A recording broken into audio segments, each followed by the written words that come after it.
Hey guys, tonight we're not just talking about history, we're stepping right into it. Imagine waking up not to your alarm, but to the distant braying of a donkey and the murmur of a bustling Chinese city over 1,000 years ago. Forget your morning coffee. You'll be lucky to get a good cup of tea, and that's precisely what we're here to do. You're about to experience a day as a tea merchant in the Tang Dynasty, a golden age of prosperity and culture, though I'll warn you, the hygiene standards might make you question your career choices. You probably won't survive this without a few embarrassing social gaffes, or more likely, a severe case of traveler's indigestion. So before you get comfortable, take a moment to like the video and subscribe, but only if you genuinely enjoy what I do here. Also, I'd love to hear where you're tuning in from and what time it is for you right now. It's always fascinating to know how far these sleepy stories travel.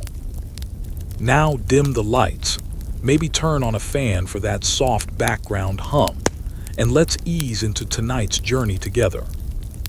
The first sliver of dawn, a soft, hazy glow, filters through the lattice window of your small, yet respectable home in Chang'an.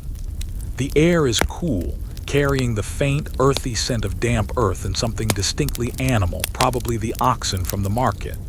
You stretch, a deep, satisfying yawn escaping your lips, and for a moment the world is just you and the quiet awakening of the city. Then the reality of your profession settles in. You are not merely a tea drinker.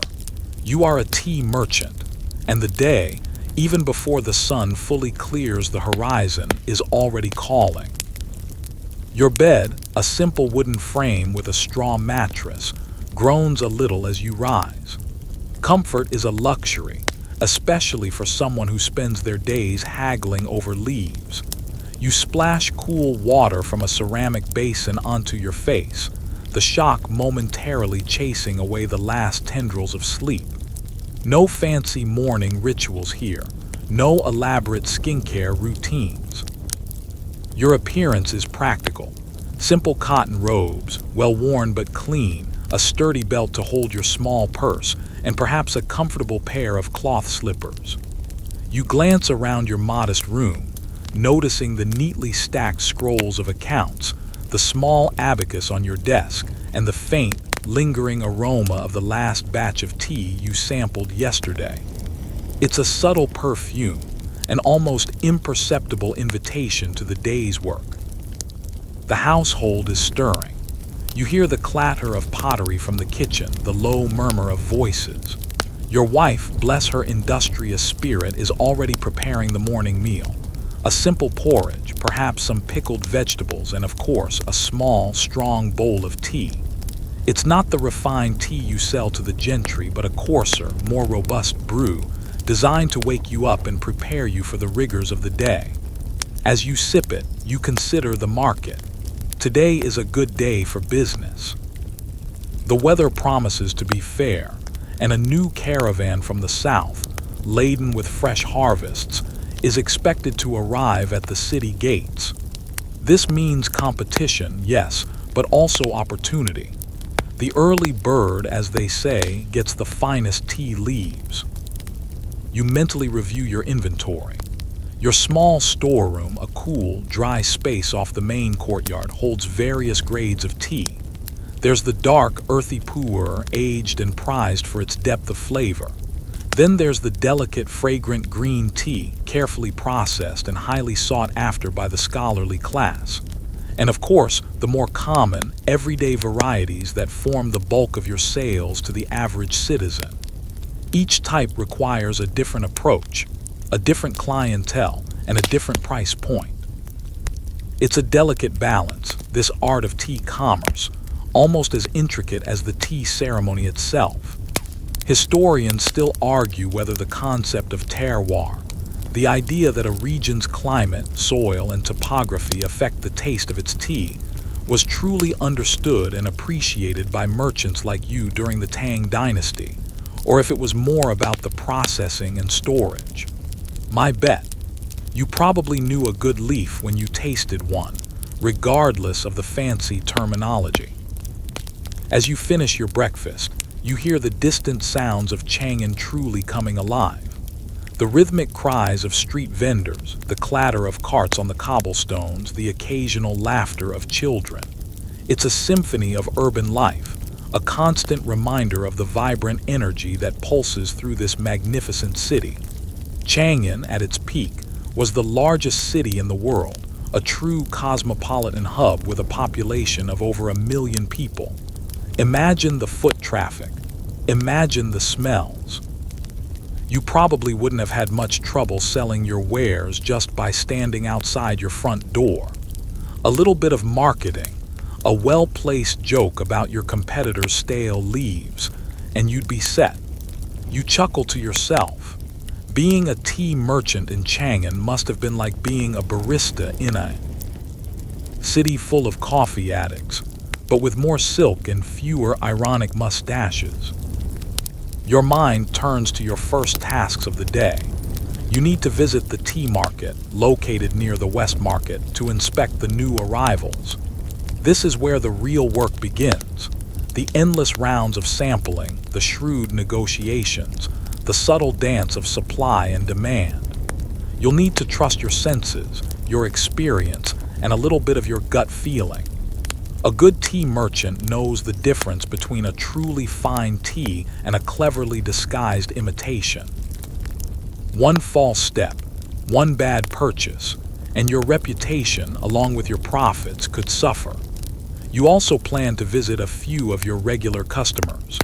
The wealthy scholar who insists on the finest green tea, the bustling teahouse owner who needs a constant supply of mid-grade leaves, and perhaps even that notoriously picky official who always seems to find fault, no matter how perfect the brew. You've even heard a rumor that Emperor Xuanzang himself occasionally sends his personal attendants to discreetly purchase rare teas from the open market, just to ensure he's getting the real deal, not some court-supplied swill. Wouldn't that be a feather in your cap? Or perhaps a whole tea plant? As you prepare to leave, you take a moment to ensure your abacus is tucked securely in your sleeve, your coin purse is adequately filled, and your sense of humor is fully charged. You'll need all three today. The sun is now fully up, casting long shadows across the courtyard. The air is warm, promising a busy, productive day. You step out of your home, the sounds of the city embracing you fully, and begin your journey into the bustling heart of Tang Dynasty Chang'an, a tea merchant on a mission. And who knows, maybe you'll even find a new favorite blend today. Just try not to trip over any stray chickens.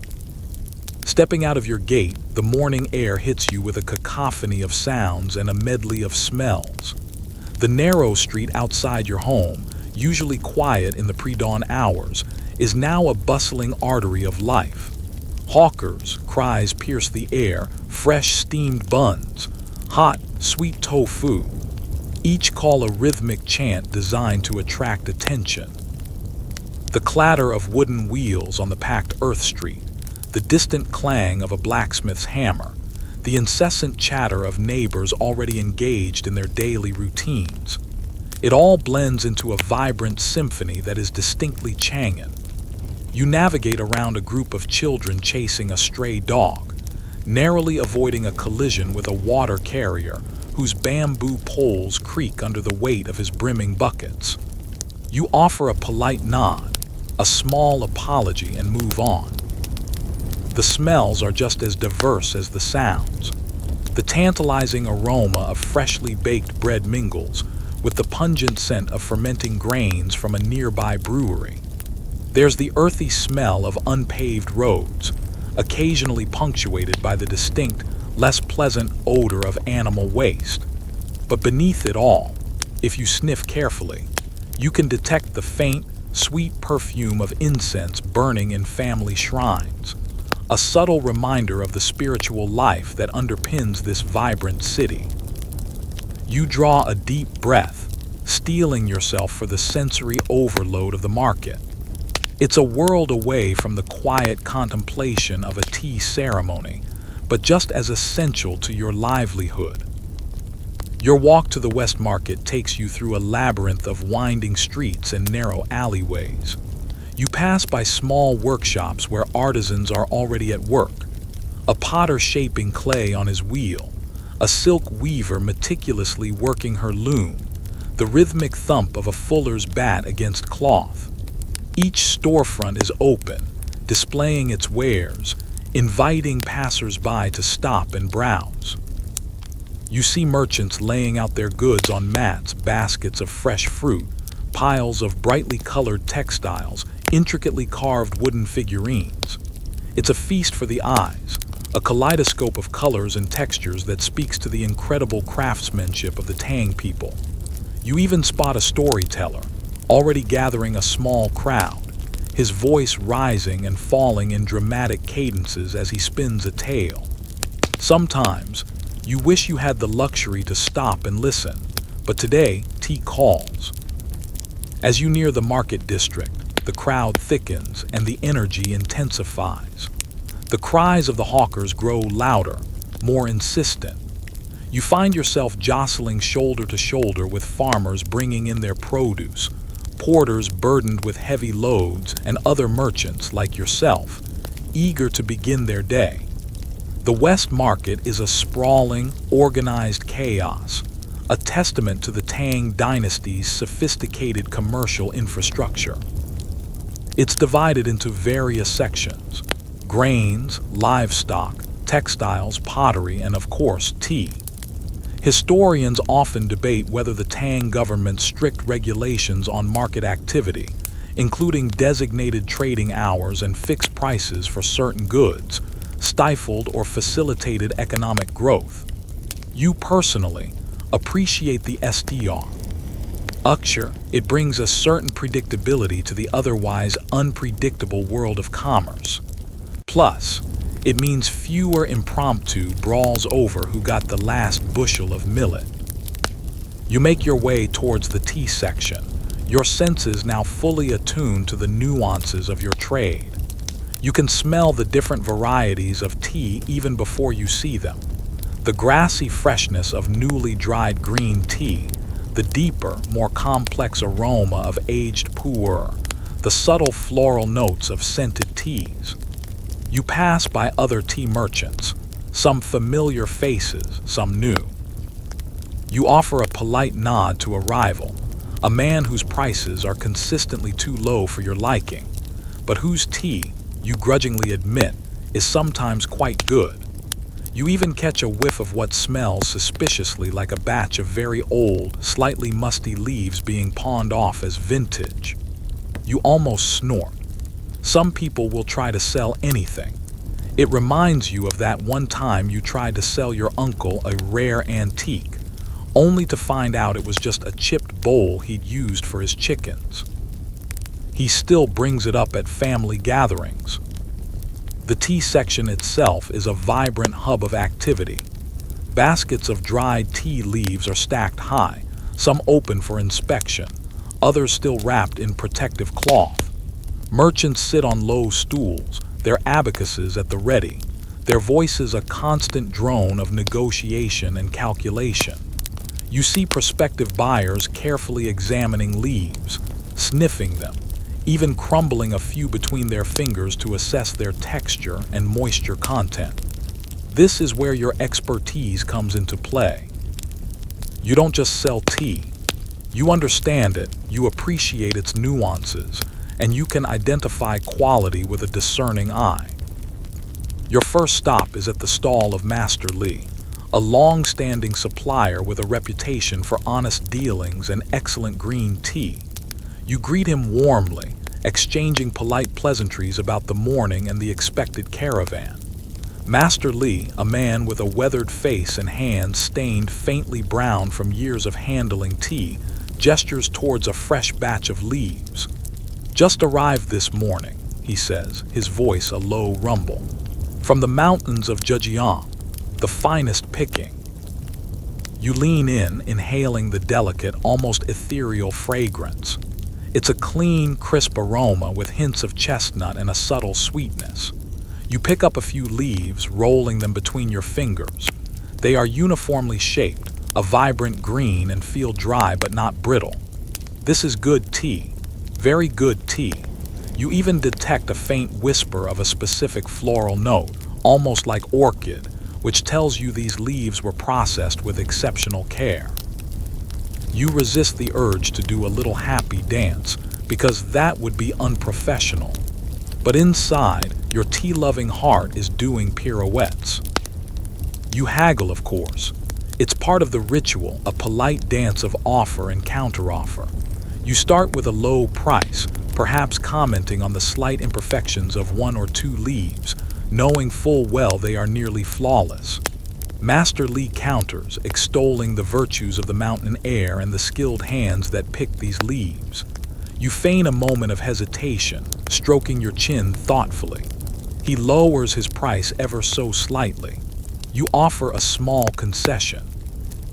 Finally, you reach an agreement, a price that is fair to both of you, a testament to the long-standing trust between merchant and supplier. You feel a quiet satisfaction. This is more than just a transaction. It's a confirmation of your acumen, your ability to navigate the intricate world of Tang Dynasty commerce. As the tea is weighed and carefully packed into your sturdy cloth bag, you already envision the satisfied smiles of your own customers later today. You just hope they don't try to bargain as hard as you do. With your first successful purchase of the day secured, a sense of quiet accomplishment settles over you. The weight of the fresh tea leaves in your bag is a comforting presence, a tangible promise of future sales and satisfied customers. You bid farewell to Master Li, promising to return later in the week for more of his excellent Zhejiang green tea. He nods, his eyes crinkling at the corners, a silent acknowledgement of a good deal struck. The West Market continues to buzz around you, an ever-shifting tapestry of humanity and commerce. You notice a group of foreign merchants, their colorful robes and distinctive features marking them as visitors from distant lands. They are likely Sogdians or Persians, drawn to Chang'an by the allure of its wealth and the vast opportunities it offered. You've had dealings with them before, often exchanging your finest teas for rare spices or exotic silks. They're usually fair traders, though sometimes their accents make negotiations a bit of an adventure. You once spent an hour trying to explain the difference between a flowery pekoe and a broken orange pekoe to a merchant who kept asking if the tea would make him float. It was exhausting. Your next destination. Iron within the market is the stall of an older woman, Madame Shen, who specializes in scented teas. Her stall is immediately identifiable by the delicate, floral aroma that wafts from her neatly arranged baskets. She offers teas infused with jasmine, osmanthus, and even chrysanthemum petals. These are particularly popular with the ladies of the court and the wealthier families who appreciate the subtle fragrances and the aesthetic appeal of a beautifully brewed cup. You approach her, a respectful greeting on your lips. Madame Shen, her hair streaked with silver and her hands nimble from years of sorting petals, offers you a small, knowing smile. She knows you appreciate quality. She gestures to a newly arrived batch of jasmine tea, its leaves still slightly damp from the infusion process. "From Fuzhou," she says, her voice soft but clear. The jasmine was picked at its peak just as the evening dew settled. You lean in, taking a long, slow breath. The scent is intoxicating, a perfect balance of the fresh green tea and the sweet, heady perfume of jasmine blossoms. It's a painstaking process, this scenting of tea. The jasmine flowers are layered with the tea leaves, allowed to impart their fragrance overnight, and then carefully separated the next morning. This is repeated several times until the tea has absorbed the desired level of aroma. It's a delicate dance of timing and temperature, and Madame Shen is a true artist. You pick up a few leaves, admiring their uniform dark green color and the tiny, almost imperceptible, remnants of the jasmine petals clinging to them. The leaves feel supple, not brittle, indicating proper drying. You try to look unimpressed, a standard merchant trick, but inside, you're already mentally calculating how much you can sell this for. The negotiations with Madame Shen are less about fierce haggling and more about a respectful exchange. Her prices are firm, reflecting the quality of her product and the labor involved in its creation. You understand this. You know the value of true artistry. You discuss the demand for jasmine tea, the preferences of certain patrons, and the potential for a larger order if the emperor's sister, Princess Annal, continues her reported fascination with floral infusions.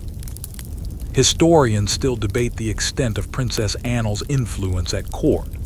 Some say she was a powerful force, almost a co-ruler with her father, Emperor Zhang, while others paint her as simply a fashionable and somewhat extravagant princess. Either way, her taste in tea could certainly influence yours. You agree on a fair price for a substantial quantity, anticipating a brisk trade. Madame Shen wraps the tea in layers of rice paper, then in a protective silk cloth, ensuring its delicate fragrance will be preserved. She even throws in a small, complimentary pouch of dried osmanthus petals. For your wife, my dear. A small gesture, but one that strengthens the bond between merchant and supplier. You thank her profusely, knowing your wife will appreciate the thoughtful gift. Sometimes, being a tea merchant is less about counting coins and more about cultivating relationships. As you leave Madame Shen's stall, your tea bags feeling heavier and your mood lighter, you decide it's time for a quick respite. The morning is well underway, and the market's energy is at its peak. You spot a small, unassuming noodle stall, its proprietor expertly pulling dough into thin, shimmering strands. The aroma of savory broth and garlic is irresistible. You order a bowl of hot noodles, a simple but satisfying meal, and find a small, empty stool at a communal table. Around you, market workers, other merchants, and even a few soldiers are slurping their noodles, their conversations a low hum. It's a moment to rest your feet, gather your thoughts, and observe the vibrant tapestry of Chang'an life unfolding around you. You muse to yourself that the noodle vendor probably gets more exercise in a day than you do in a week. Your job is more about lifting your arm to sip tea, and occasionally, to gesticulate wildly during a negotiation. While you eat, you overhear snippets of conversation. A group of silk merchants are discussing the fluctuating price of raw silk, complaining about a new tax levied by the provincial governor. Two farmers are grumbling about the latest drought in the north, worrying about its impact on the next rice harvest. And inevitably, someone is telling a ridiculously exaggerated story about a clumsy monk who spilled an entire barrel of wine in the emperor's garden. You smile, listening to the everyday concerns and gossip of the city. It's a reminder that beneath the grand pronouncements of the court and the strategic maneuvers of the empire, life simply goes on, driven by the need to eat, to trade, and to share a good laugh. You consider offering some unsolicited advice about a new, more efficient way to transport silk, but decide against it. You're a tea merchant, not a logistics expert. Besides, they might just tell you to stick to your leaves. Finishing your noodles, you pay the vendor, offering a polite word of thanks. You feel refreshed, ready to tackle the next phase of your day. Your plan now is to visit a few of your established clients. Building strong relationships with your customers is paramount in this business. It's not enough to simply have good tea. You must also be reliable, trustworthy, and perhaps a little charming. You know your customers appreciate your consistency, and your discerning eye for quality. And sometimes, you even bring them a small, complimentary sample of a new blend, a little something extra to show your appreciation. It's those small gestures that turn a transaction into a lasting business relationship. And perhaps, if you're lucky, they'll even tell you a funny story or two. Like the time Magistrate Lee mistook a decorative tea whisk for a back scratcher. You're still not over that one. Refreshed from your noodle break, you set out from the bustling West Market. Your steps now aimed towards the residential districts where your more affluent clients reside. The narrow streets gradually widen, the clamor of the market slowly giving way to a quieter, more refined atmosphere. The houses here are larger, their walls higher, often adorned with intricately carved wooden gates and elegant tile roofs. You pass by serene courtyards glimpsed through open doorways, revealing meticulously manicured gardens with miniature bridges and bubbling koi ponds. The air here feels cleaner, scented with blooming flowers rather than market spices. This is the domain of scholars, retired officials, and prosperous landowners, exactly the kind of clientele who appreciate the finer, more expensive teas you carry. Your first stop is the residence of Master Zhang, a renowned calligrapher and poet. He is a man of refined tastes, a connoisseur of both art and tea, and a loyal customer for many years. He prefers the delicate, high-mountain green teas, believing they enhance his focus and creativity. As you approach his gate, you adjust your robes, ensuring a neat and presentable appearance. A polite cough announces your presence, and a moment later, a young servant opens the gate, ushering you into a quiet, shaded courtyard. The sounds of the city seem to fade here, replaced by the gentle rustle of bamboo leaves and the distant chirping of birds. You are led to a reception hall, simply but elegantly furnished. Master Zhang, a man with a wispy beard and intelligent, kind eyes, rises from his low table to greet you. "Ah, my dear merchant," he says, a warm smile gracing his lips. "You bring good tidings, I trust." You bow respectfully, holding out the package of the freshly acquired Zhejiang green tea. "Master Zhang, I have procured a batch of the finest spring green tea from the mountains, picked at its peak. I believe it will be much to your liking." He takes the package, his fingers gently tracing the wrapped silk, and inhales deeply. His eyes close for a moment in appreciation. "Excellent," he murmurs. "I can already discern its quality." You sit, and a servant brings two small, exquisitely crafted ceramic cups. Master Zhang carefully prepares the tea, his movements deliberate and graceful. He heats the water to the perfect temperature, rinses the leaves, and then steeps them for just the right amount of time. He pours the pale green liquor into your cup, its aroma a fragrant invitation. You lift the cup, admiring its delicate color, and take a small sip. The taste is clean, crisp, with a lingering sweetness and a hint of orchid, just as you had detected in the market.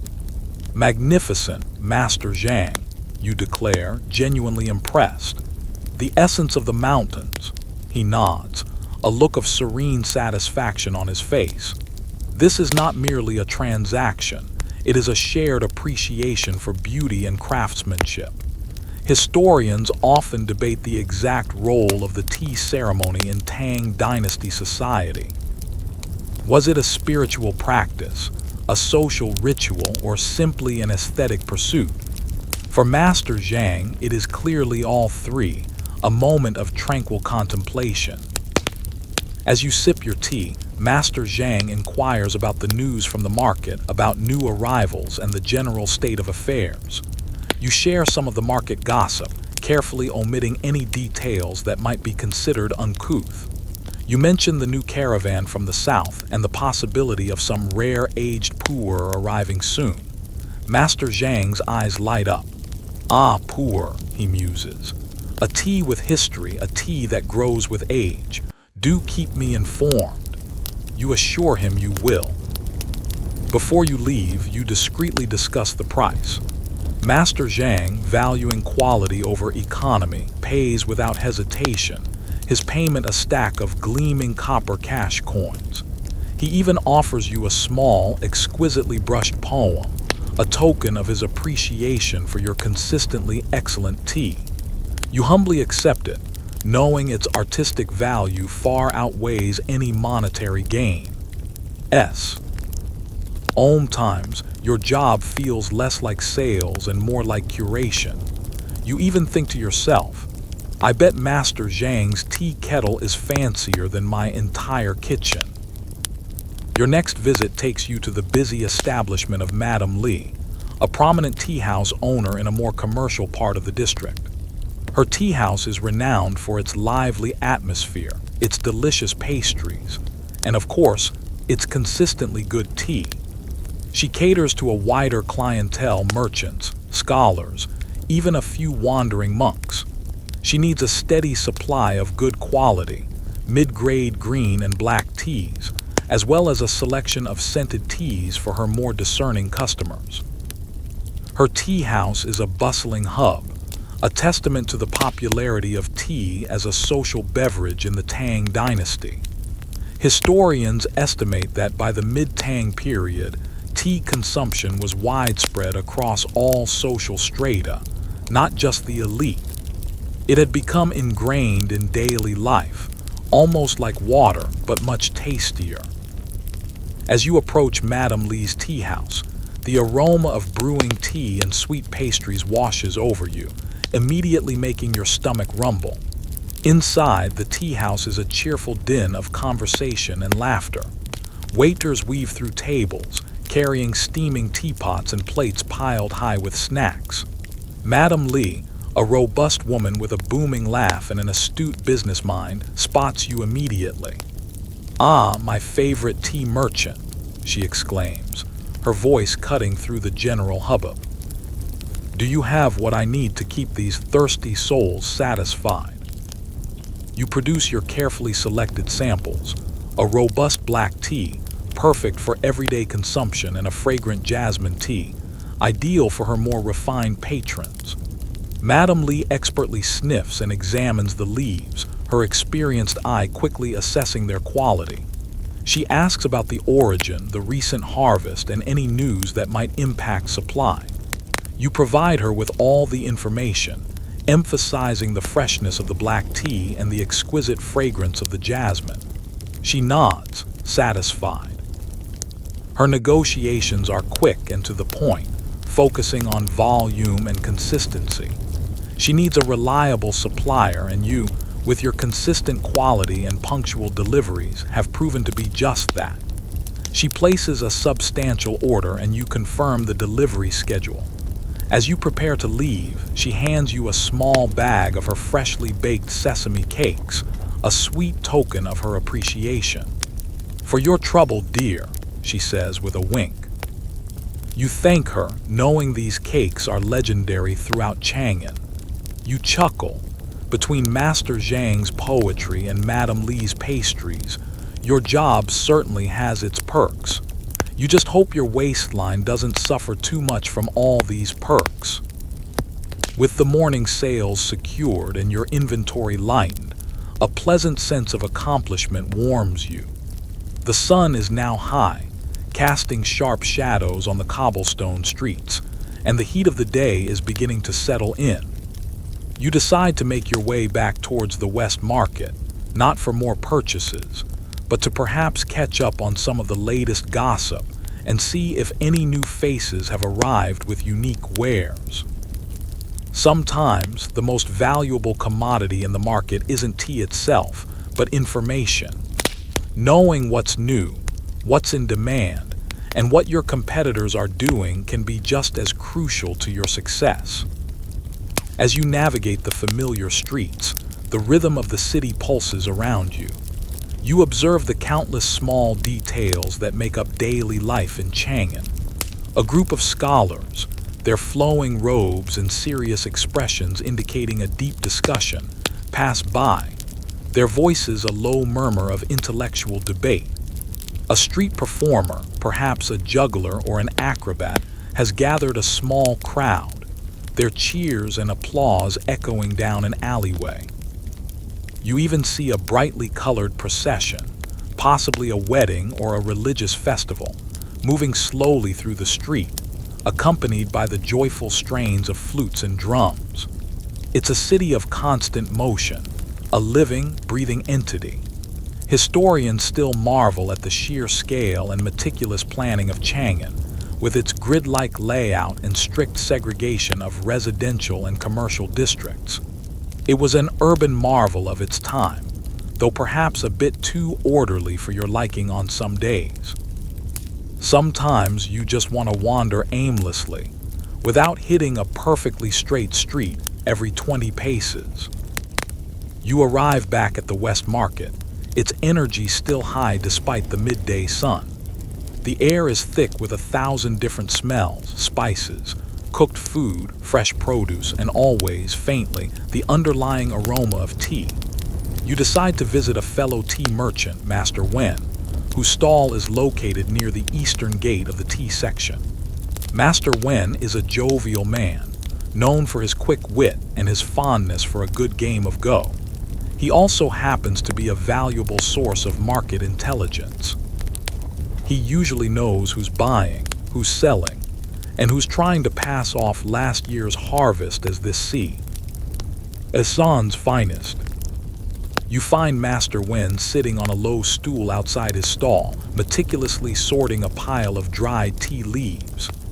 "Ah, my friend," he exclaims, looking up with a grin as you approach. "Done emptying your coffers already, have you?" You return his smile. "Just ensuring the good people of Chang'an are well supplied, Master Wang. And you, still trying to convince the pigeons to buy your stale lapsang souchong." He laughs, a hearty rumble. "Never stale, my friend, just aged with character. But come, join me for a moment. I have news." You settle onto an empty stool beside him, and he offers you a small cup of freshly brewed tea, a robust, earthy black tea that warms you from the inside out. He leans in conspiratorially. "The caravan from the south," he begins, his voice dropping to a low tone, "it arrived this morning, and they brought something truly special." Your ears perk up. "Oh, what might that be?" you ask, trying to sound casual, but your heart quickens a little. "A small batch of Wuyi Mountain Rock tea," he whispers, "of truly exceptional quality, only a few baskets. Wuyi Mountain Rock tea.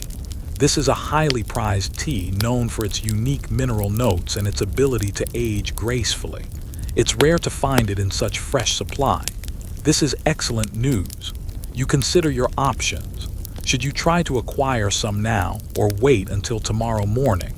Waiting might mean a better price, but also the risk of it being snapped up by other discerning merchants. Historians often ponder the complexity of interregional trade networks in the Tang Dynasty, how teas from distant mountains made their way to the bustling markets of Chang'an. It was a logistical marvel, reliant on a sophisticated network of roads, canals, and river transport. And of course, the diligent efforts of people like you and Master Wang. You discuss the potential price, the competition, and the best strategy for acquiring a portion of this rare tea. Master Wang, always generous with his knowledge, offers a few insights into the vendor who brought it in, a merchant from Fujian known for his shrewd dealings.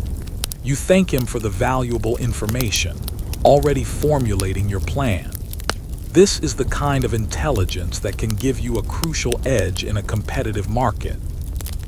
You even joke with him about how you'd rather face a dozen bandits on the road than one particularly stubborn Fujian tea merchant. He laughs, agreeing completely. As you finish your tea, another topic arises. "Did you hear about the Imperial Tea Garden?" Master Wang asks, lowering his voice again. There's a rumor that the new head gardener, Master Liu, has been experimenting with a new method of processing green tea. Supposedly, it makes the leaves retain their vibrant color and fresh taste for much longer. This is intriguing. The imperial tea garden is where the finest teas for the emperor and the court are cultivated and processed. Any innovation there could have a ripple effect on the wider tea industry. You make a mental note to try and gather more information about Master Liu's new method. Perhaps it's something you could adapt for your own inventory if it proves effective. You wouldn't mind a little imperial endorsement for your wares. Besides, if the emperor likes it, everyone will want it. You wouldn't want to be caught without a supply. You chat for a while longer, discussing the latest political pronouncements, the upcoming Lantern Festival, and the perennial problem of overly enthusiastic poets reciting their latest verses at inappropriate times. Master Wen even tells you a particularly amusing anecdote about a customer who insisted on steeping his tea with dew collected from chrysanthemum petals, only to complain that it tasted too floral. You both share a good laugh. As the afternoon wears on, the market's pace begins to slow slightly. The intense midday heat makes many people seek the shade, and the most fervent haggling gives way to more leisurely conversations. You decide it's a good time to make your way back home, perhaps stopping at a quiet pavilion along the way to enjoy the cool breeze and contemplate the day's successes. Besides, you still have to organize your new acquisitions, and perhaps even brew a small, celebratory cup of that exquisite Zhejiang green tea. You've earned it. You've navigated the market, outmaneuvered your rivals, and secured some of the finest teas in Chang'an. Not a bad day's work for a simple tea merchant. And you didn't even spill any tea on your robes, which, let's be honest, is a victory in itself. The walk home in the late afternoon sun is a gentler affair than your frantic morning dash. The intensity of the market slowly recedes behind you, replaced by the more languid rhythm of residential life. The air is still warm, but a subtle, refreshing breeze begins to stir, rustling the leaves of the willow trees that line some of the wider avenues. You pass by small groups of people lingering outside their homes, perhaps enjoying a quiet cup of tea or simply chatting with neighbors. Children, released from their lessons, chase each other down the street, their laughter echoing cheerfully. It's a peaceful scene, a stark contrast to the earlier cacophony, and it allows your mind to unwind and process the day's events.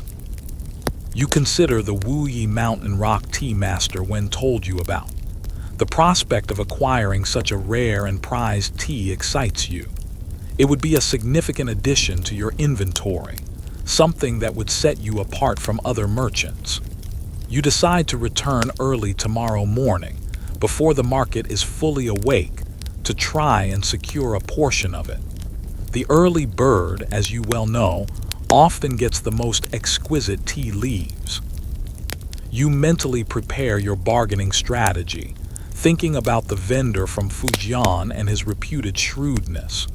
You'll need to be firm but polite, persistent but not aggressive. It's a delicate dance, but one you've performed countless times. As you approach your neighborhood, the familiar scent of wood smoke and cooking food begins to drift from open doorways. Your own home, modest yet comfortable, appears at the end of the street. You imagine your wife preparing the evening meal, perhaps some steamed fish and fresh vegetables, a welcome sight after a long day of walking and negotiating. The thought of a quiet evening at home, away from the hustle and bustle, is a comforting one. You even allow yourself a small, contented sigh. This is the life of a tea merchant. Days of hard work and shrewd dealings, balanced by the simple comforts of home and family. Historians still debate the exact domestic arrangements and family structures in Tang Dynasty China. While extended families living together was common, the specific dynamics varied greatly. For you, a nuclear family with a strong marital bond seems to be the ideal. And frankly, you're glad you don't have to deal with your annoying cousin's philosophical ramblings every night. You enter your courtyard and the cool shade offers an immediate respite from the sun. The sound of the city is now a distant murmur. Your wife, alerted by your footsteps, emerges from the kitchen, a warm smile on her face. "Welcome home, my dear," she says, her voice soft and welcoming. "A productive day, I trust." You nod, handing her the small silk pouch of osmanthus petals Madame Shen gave you. A gift from Madame Shen for your discerning taste. Her eyes light up and she smiles, genuinely pleased. "How thoughtful of her. I shall brew a cup later." She is a frugal woman, but she appreciates quality and thoughtfulness. She knows the value of good relationships, both in business and in life. You wash your hands and face in the courtyard basin, the cool water invigorating your tired muscles. Then you settle down in the main room, taking a moment to review your purchases and your sales. You empty your coin purse, carefully counting your earnings. It has been a good day, a profitable day. You note down your transactions in your ledger, meticulously recording every sale and every acquisition. Precision is crucial in your business. One misplaced coin, one miscalculated price, and your profits could vanish like steam from a hot teacup. You often wonder how merchants managed before the abacus was so widely adopted. Perhaps they simply carried enormous bags of pebbles. The thought makes you chuckle. While you are occupied with your accounts, your wife brings you a small cup of tea. It's a simple, unadorned green tea brewed perfectly. It's not a tea for business or for impressing clients, but a tea for comfort and quiet reflection. You sip it slowly, savoring its familiar, earthy taste. You feel the day's tension slowly melt away. You tell your wife about your day, the successful negotiations with Master Li, the lovely jasmine tea from Madame Shen, and the exciting news about the Wuyi Mountain Rock tea. She listens attentively, offering quiet comments and sensible advice. She understands the intricacies of your business, having supported you for many years. She is your confidant, your partner, and your rock. You even joke with her that you're going to buy so much Wuyi Mountain tea, you'll be able to retire and just drink tea all day. She just smiles, knowing you'd be bored within a week. As dusk begins to settle, the air grows cooler, and the faint glow of oil lamps starts to appear in nearby houses. The aroma of your evening meal grows stronger, drawing you from your calculations. You put away your ledger and your abacus. The day's work mostly complete. The evening is for family, for rest, for quiet conversation. You share a simple, wholesome meal with your wife, discussing your plans for tomorrow, the news of the neighborhood, and perhaps a humorous anecdote or two from the market. You recall the clumsy monk story, and your wife laughs, a clear, melodic sound. Laughter, you realize, is just as important as a good cup of tea. Later, as the stars begin to pepper the inky black sky, you step out into your courtyard for a moment, enjoying the cool night air. The city lights twinkle in the distance, a softened glow that speaks of a million lives being lived. The sounds of Chang'an are now muted, a gentle hum that lulls rather than excites. You feel a deep sense of contentment. You are a tea merchant in the Tang Dynasty, a small cog in a vast and vibrant empire, but an important one nonetheless. You connect people, you facilitate trade, and you bring the simple pleasure of a good cup of tea to countless lives.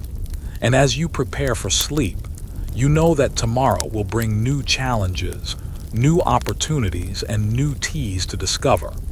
You even think to yourself, I wonder if I'll dream of tea leaves tonight, or just my abacus doing multiplication tables. The first light of dawn, still a pale whisper on the horizon, finds you already stirring. The air is cool, almost crisp, carrying the promise of a clear day. Your decision to rise early was firm. The Wuyi mountain rock tea, that rare and precious commodity, calls to you. You are determined to be among the first to inspect it, to secure a portion before your competitors can even rub the sleep from their eyes. Your wife is still asleep, her breathing soft and even beside you.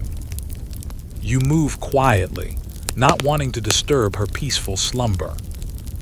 You dress quickly in your sturdy, everyday robes, choosing comfort and practicality over formality for this early morning venture. A quick splash of cool water on your face, a silent gulp of yesterday's leftover tea, and you are ready. The house is still, a pocket of tranquility before the day's bustle begins. As you step out into the courtyard, the faint scent of dew on the stone flags is invigorating. The city, too, is in its twilight sleep, the sounds of life muted, waiting for the sun's full embrace. Only the occasional crow of a rooster or the distant bark of a dog breaks the silence. Historians often debate the exact timing of market openings in Tang Dynasty cities. While general hours were prescribed, the truly ambitious merchants, like yourself, knew that the real opportunities often lay in the hours just before official commencement. It was a race for the best, a silent competition played out in the pre-dawn light. Your walk to the West Market is quicker than usual in the early morning quiet. The streets are largely empty, save for a few early risers. A street sweeper already at work, his bamboo broom scratching softly against the cobblestones. A lone cart rumbling in the distance, likely bringing fresh produce from the countryside. The familiar landmarks of Chang'an loom silent and majestic in the dim light. The towering walls, the grand gates, the distant silhouettes of pagodas against the brightening sky. It's a humbling sight, a reminder of the vastness and antiquity of this great city. You reflect that even in this massive city, a tea merchant like you still feels the pulse of the market, the ebb and flow of goods, and the unspoken language of commerce.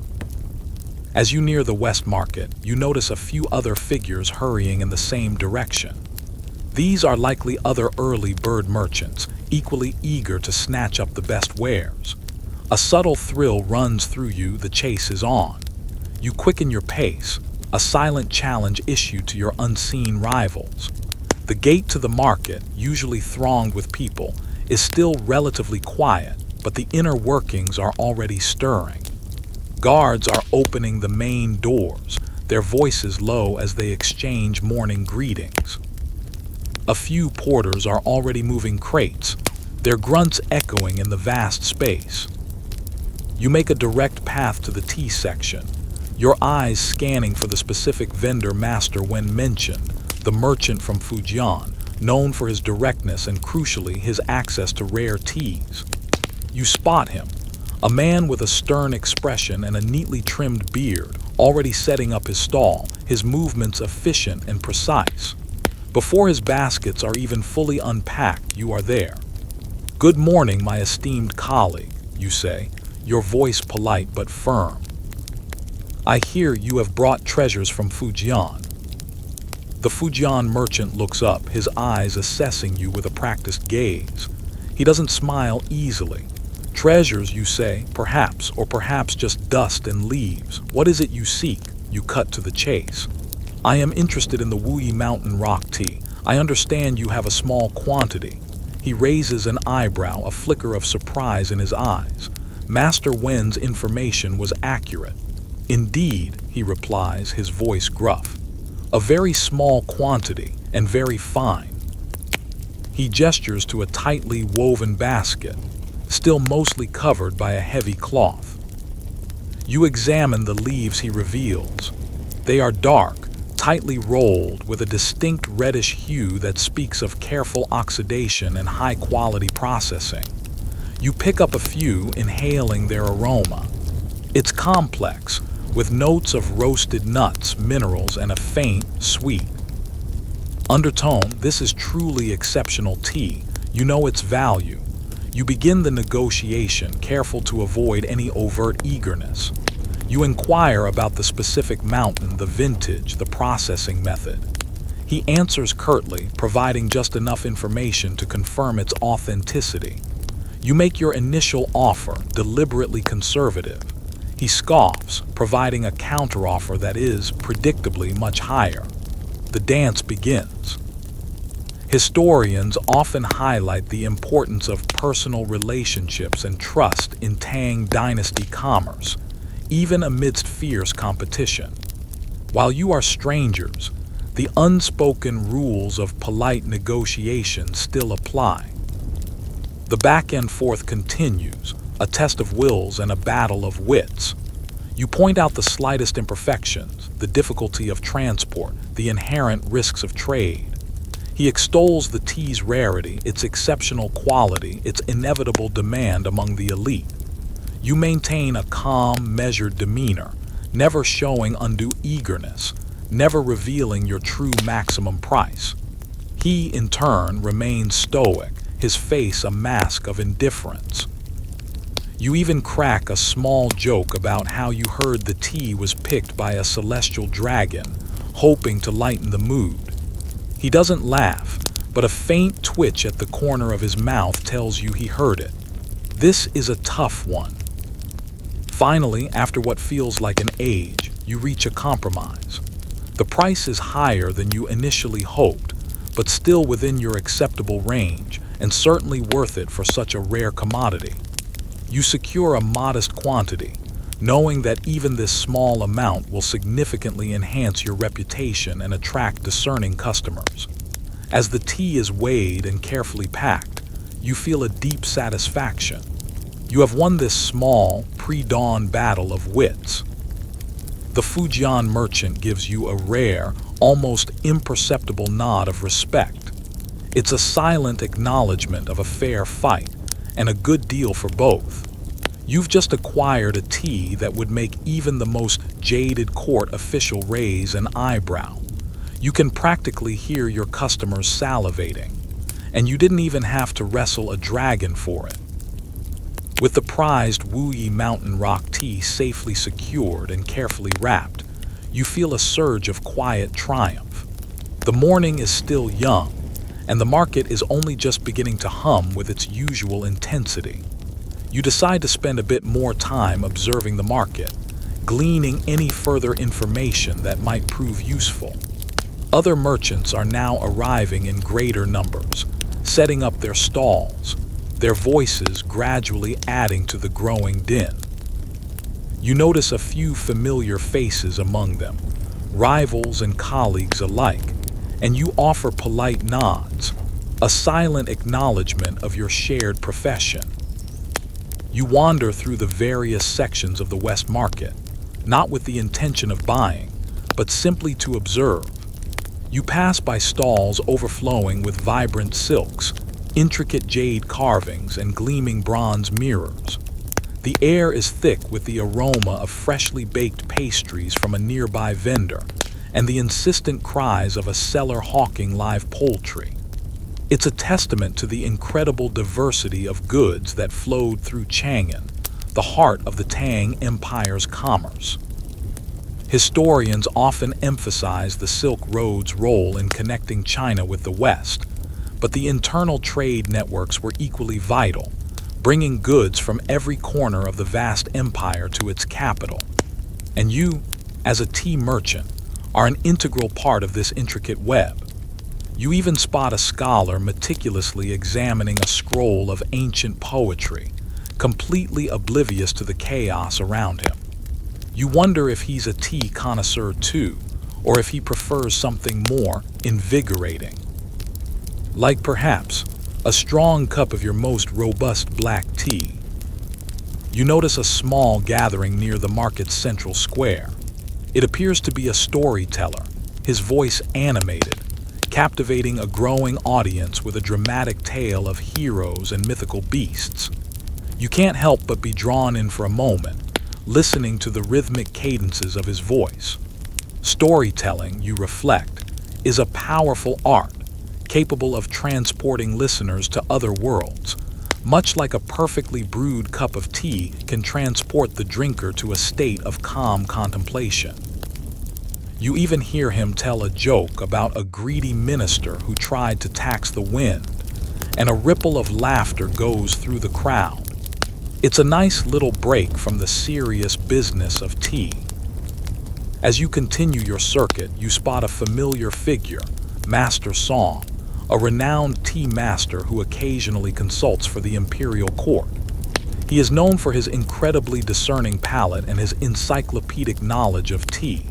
He is currently engaged in a deep conversation with another merchant, meticulously examining a batch of dried tea flowers.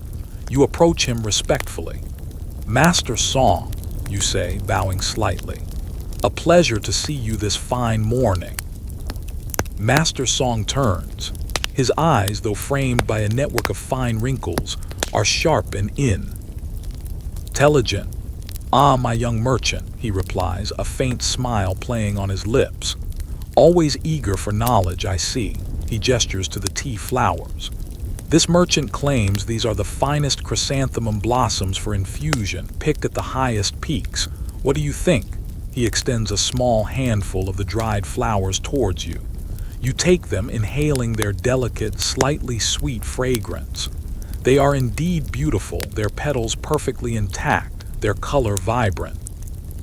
You know that chrysanthemum infusions are prized for their cooling properties and their subtle flavor, often enjoyed during the warmer months. But something feels slightly off. You frown, examining them more closely. "They are indeed lovely, Master Song," you begin, choosing your words carefully. "However, the scent, it seems a touch too robust, perhaps." Master Song nods, his gaze unwavering. "Indeed, my thoughts precisely." He turns to the other merchant, a hint of steel in his voice. "These blossoms, while beautiful, were not picked at the highest peaks as you claim, and the drying method suggests a hurried process, not the meticulous care required for true premium quality." The other merchant blusters, attempting to defend his wares, but Master Song calmly dismantles his arguments with an impressive array of botanical and processing knowledge. It's a masterclass in tea connoisseurship, and you listen intently, learning something new with every word. This is why historians still debate the precise definitions and classifications of tea during the Tang Dynasty. There was clearly a sophisticated understanding of subtle differences, but also ample room for unscrupulous merchants to try and pass off inferior goods. It's like trying to tell the difference between a genuinely rare coin and a very convincing forgery. Finally, the other merchant, defeated, grudgingly admits to a lower origin for his blossoms. Master Song, ever the purist, simply shakes his head. "Honesty, my friend, is as vital as the quality of your wares." He turns back to you. "You have a good nose, young merchant, a crucial asset in our profession." You feel a flush of pride at his compliment. You thank him for his wisdom and take your leave, feeling even more confident in your own discerning palate. It's moments like these that reaffirm your passion for tea, not just as a commodity but as an art form. You even think to yourself, "I'm basically a tea detective, sniffing out the truth one blossom at a time." As you prepare to depart the market, you make a final stop at a small stall selling various tea utensils. You need a new clay teapot, something that will allow the flavors of your exquisite Wuyi Mountain Rock tea to truly shine. You examine several, running your fingers over their smooth surfaces, checking their spouts for a perfect pour, and ensuring their lids fit snugly. You choose a simple, unglazed Yixing clay pot, knowing that with time and repeated use, it will absorb the essence of the tea, enhancing its flavor even further. It's an investment, but a worthwhile one. A good pot, you believe, is just as important as good leaves. You pay the potter, exchanging a few pleasantries about the quality of his craftsmanship. He smiles, clearly proud of his work. With your new teapot and your precious Wu-Yi tea, you begin your walk home. The market is now fully alive, a vibrant tapestry of sights, sounds, and smells. But you feel a sense of calm, a quiet satisfaction. You've started the day with a significant acquisition, gained valuable knowledge, and even received a compliment from a renowned tea master. The sun is higher now, warming your face, and the day stretches out before you, full of possibilities. You anticipate the look on your wife's face when you show her the new teapot, and the subtle, knowing nod of appreciation from your most discerning clients when they taste the Wu-Yi tea. It's going to be a good day. And you didn't even have to pretend to know anything about pottery, which is a win in itself. The midday sun beats down, casting short, sharp shadows on the bustling streets as you make your way through the commercial heart of Chang'an. Your morning acquisitions, the superb Zhejiang green tea, the fragrant jasmine, and especially the rare Wu-Yi mountain rock tea, feel like a silent victory tucked away in your satchels. Now, your focus shifts from acquiring to selling, from the wholesale market to your individual customers. You are not just a merchant. You are a purveyor of quality, a trusted source for the city's tea lovers. Your first stop takes you to the private residence of Minister Wang, a high-ranking official known for his austere lifestyle and his discerning palate. He is a man who values substance over show, and his tea must reflect that. He prefers a robust, unadorned black tea, believing it clears the mind for matters of state. As you approach his imposing gate, you feel a slight tremor of apprehension. Minister Wang is a fair man, but he is notoriously exacting, with little patience for mediocrity. You ensure your robes are neat, your demeanor respectful, and your words carefully chosen. A stern-faced servant ushers you into a sparsely furnished reception room. Minister Wang, a man of grave demeanor and piercing eyes, sits at a low table, engrossed in a stack of official documents. He looks up as you enter, offering a curt nod of acknowledgement. "Good day, Minister Wang," you say, bowing deeply. "I have brought the latest harvest of black tea as you requested." You present the carefully wrapped package, emphasizing its freshness and robust flavor. He takes it, his fingers surprisingly delicate as he examines the leaves. He inhales deeply, a faint wrinkle appearing between his brows. He gestures for you to sit, and a servant brings the necessary implements for a quick brewing. Minister Wang himself, surprisingly, takes charge of the brewing process, his movements precise and economical. He is a man who believes in doing things himself if they are to be done correctly. He steeps the tea, and the rich, malty aroma fills the room. He pours a small amount into a plain, unadorned ceramic cup and offers it to you. You take a sip. The tea is strong, earthy, with a clean finish and a subtle hint of dried fruit. It is exactly what Minister Wang prefers, straightforward, powerful, and without unnecessary flourish. "Excellent, Minister Wang," you say, genuinely. "It possesses the strength and clarity befitting a man of your duties." He nods, a rare, almost imperceptible ghost of a smile touching his lips. He appreciates directness and honesty. During your brief visit, Minister Wang asks about the general state of the markets, the mood of the populace, and any significant news that might affect the city's stability. You choose your words carefully, offering a balanced assessment of the commercial landscape. You mention the new caravan from the south, noting the arrival of various goods.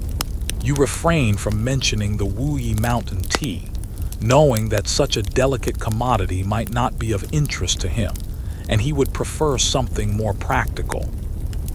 Historians still debate the extent to which government officials in the Tang Dynasty relied on informal intelligence from merchants and commoners.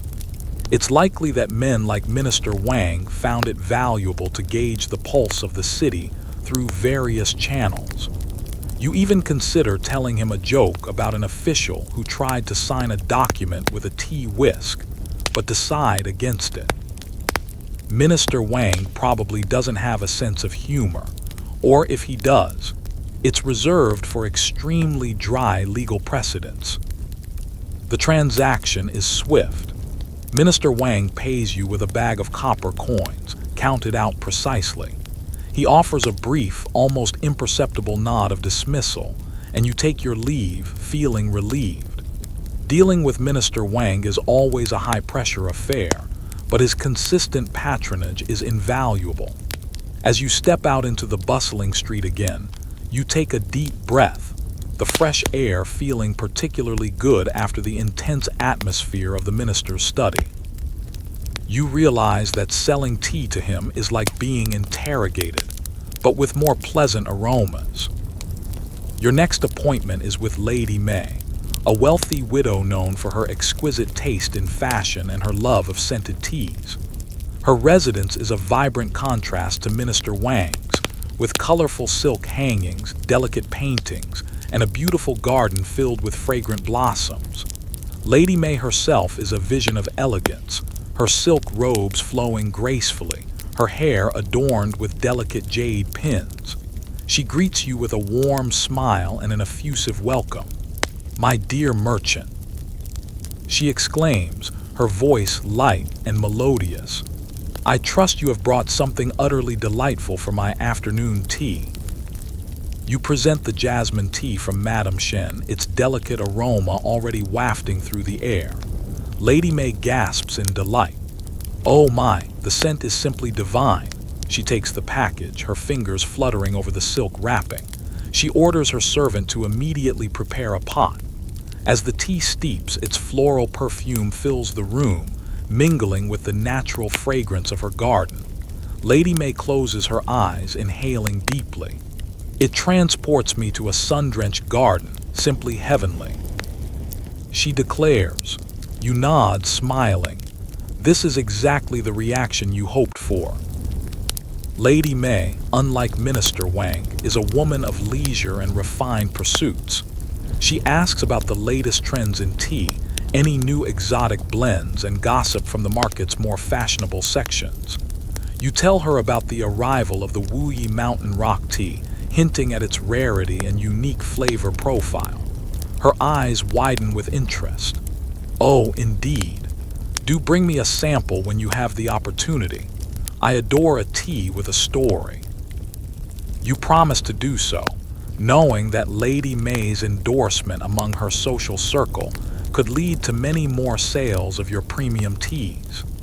Historians still debate the role of women in Tang Dynasty society. While their public roles were often restricted, wealthy women like Lady May clearly exerted significant influence through their patronage and cultural pursuits. It's like being a social media influencer, but with actual influence.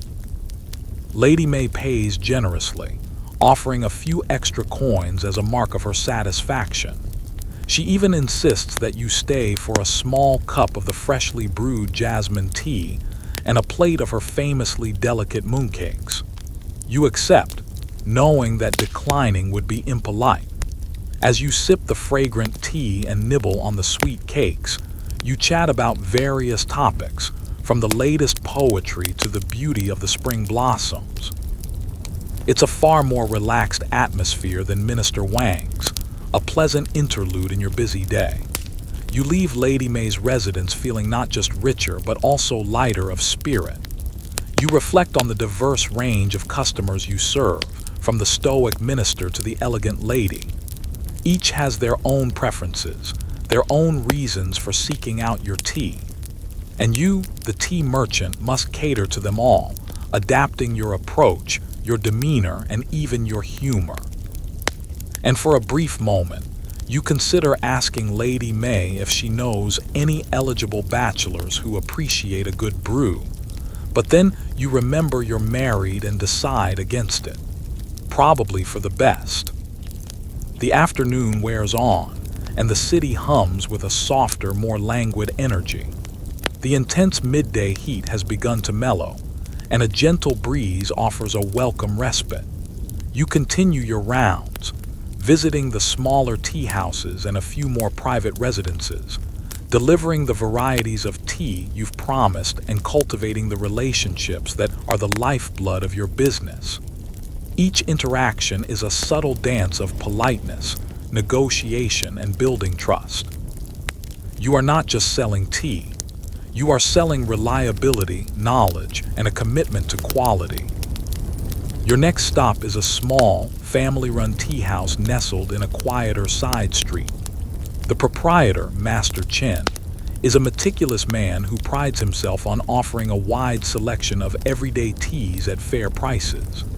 His clientele are mostly local artisans, scribes, and weary travelers seeking a simple, refreshing brew. You provide him with a fresh supply of black tea and a robust green tea, both popular choices for his steady stream of customers. Master Chen inspects the leaves carefully, nodding his approval.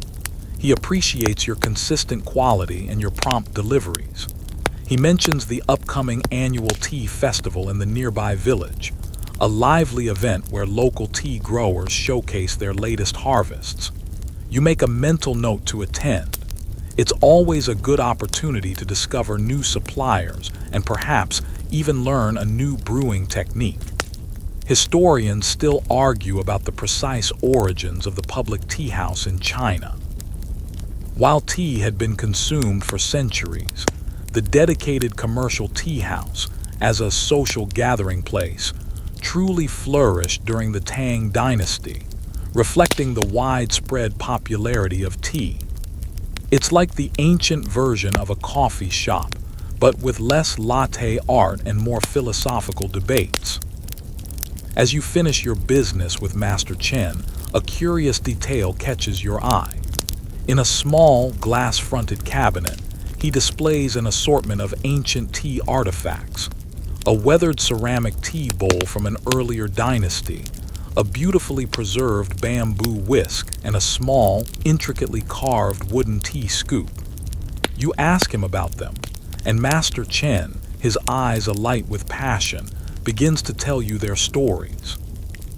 He explains the significance of each piece, its historical context, and the subtle changes in tea culture it represents. He even points out a crack in the ancient tea bowl, explaining how it was once used by a revered Buddhist monk. It's a fascinating glimpse into the deeper cultural significance of tea, beyond its simple commercial value. You spend a moment lost in thought, appreciating the rich history that underpins your daily work. You even joke with him that you'd probably chip a tooth trying to drink from that ancient bowl. Leaving Master Chen's tea house, you head towards the home of an elderly scholar, Master Li. He is a quiet, contemplative man, renowned for his knowledge of classical texts and his preference for the purest, unadulterated green tea. He believes that only the freshest leaves, brewed simply, can truly reveal the essence of nature. You bring him a small package of the freshly acquired Zhejiang green tea, knowing he will appreciate its delicate flavor and subtle fragrance. Master Li greets you with a serene smile, his eyes twinkling with quiet wisdom. He prepares the tea with meticulous care, his movements slow and deliberate, as if performing a sacred ritual. As you sip the tea, he speaks of the changing seasons, the beauty of a single brushstroke, and the subtle harmony of the natural world. It's a peaceful interlude, a moment of calm contemplation amidst the hurried pack. Of your day. He even tells you a surprisingly witty anecdote about a badger who tried to brew his own tea, only to discover he had used dried leaves from a mulberry tree. You smile, genuinely amused. Master Li also shares a scholarly debate he's been following, whether the legendary tea master Lu Yu, author of the Cha Jing, the classic of tea, truly invented the various methods of tea preparation he describes, or if he merely codified existing practices. Historians still argue about Lu Yu's exact contributions, but there's no doubt his work revolutionized tea culture in China. For you, the tea merchant, it's a reminder of the intellectual depth that surrounds your chosen profession. It's not just about leaves and water, it's about history, philosophy, and art. And sometimes you even feel a bit like a philosopher yourself, pontificating on the perfect brewing temperature. As the sun begins its slow descent, casting long, golden shadows across the city, you complete your final delivery. Your satchels are now significantly lighter, your coin purse pleasingly heavier. The day's work has been demanding but fulfilling. You have navigated the bustling markets, secured valuable acquisitions, and successfully served a diverse range of customers. You have upheld your reputation as a reliable and discerning tea merchant, and that, you know, is more valuable than any single sale. You decide to take a slightly different route home, one that leads you past a quiet temple garden. The air here is cooler, imbued with the scent of incense and blooming night-blooming jasmine. The sounds of the city are distant, almost ethereal. You pause for a moment, listening to the gentle chime of a temple bell, feeling the profound sense of peace that permeates this sacred space. It's a moment to reflect on the day, on the simple joys and challenges of your life. You realize that your work, though seemingly mundane, connects you to a vast and ancient tradition, one that brings comfort, contemplation, and connection to countless lives. And as you walk home, a sense of quiet contentment settles over you, like the gentle mist that often shrouds the tea mountains at dawn. You even wonder if you'll ever be famous enough to have your own tea named after you. Probably not, but a merchant can dream, right? The late afternoon light casts a warm, golden glow across your courtyard as you return home. The air is softer now, the day's heat gradually dissipating, leaving a comfortable warmth. Your steps are lighter, a pleasant fatigue settling in your limbs, the kind that comes from a day well spent and a job well done. You anticipate the quiet comfort of your home, the familiar embrace of your wife's presence, and the simple pleasure of an evening meal. As you enter, your wife greets you with her usual gentle smile. She has already prepared a basin of warm water for you to wash your hands and face, a thoughtful gesture that speaks volumes of her care. You explain your day's adventures, the acquisition of the precious Wuyi Mountain Rock tea, and the various interactions with your customers. She listens, her eyes attentive, occasionally offering a quiet comment or a nod of understanding. You proudly show her the new Yixing teapot you acquired, explaining its properties and how it will enhance the flavor of the Wuyi tea. She admires its simple elegance, her fingers tracing the smooth clay. "It will be a fine companion to your finest teas," she says, her words a quiet affirmation. While your wife prepares the evening meal, you take a moment to meticulously sort and organize your newly acquired teas. The Wuyi Mountain Rock tea is carefully placed in a separate, airtight ceramic jar, destined for your most discerning clients and perhaps a small, personal indulgence.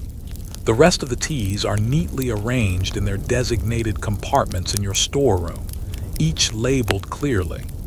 You review your ledger, updating your inventory and calculating the day's profits. It has been a successful day indeed. The numbers confirm your earlier feeling of accomplishment. The meticulous nature of your record keeping ensures that you always know your stock, your prices, and your profit margins. Historians often marvel at the sophisticated accounting practices that developed in Tang Dynasty China, facilitating complex commercial transactions across vast distances. For you, it's simply a necessity. A good merchant is an organized merchant. And a good merchant never forgets where he put his best tea. As the aroma of your evening meal begins to fill the air, your wife calls you to the dining area. It's a simple, wholesome meal: steamed rice, stir-fried vegetables, and perhaps a small portion of cured fish. It's nourishing and satisfying, the perfect end to a busy day. You eat in comfortable silence, occasionally exchanging a few words about the day's events or the plans for tomorrow. You tell her about master Song's discerning eye and the valuable lesson he imparts. D about assessing chrysanthemum blossoms. She smiles, nodding, knowing your dedication to your craft. After dinner, you and your wife often spend the early evening in quiet companionship. Sometimes you read from a scroll of classical poetry, your voice a gentle murmur in the dim light of the oil lamp. Other times, you simply sit, sipping tea and enjoying the peaceful quiet. Tonight, you decide to prepare a small pot of the new Zhejiang green tea, its delicate fragrance a perfect antidote to the lingering fatigue of the day. You meticulously follow the brewing process, the movements of your hands a practiced ballet. The pale green liquor, when poured into your cups, seems to glow in the soft lamplight. You offer a cup to your wife and she sips it, her eyes closing in quiet appreciation. "It tastes of the mountains," she murmurs, a perfect summary of its essence. You discuss your plans for tomorrow.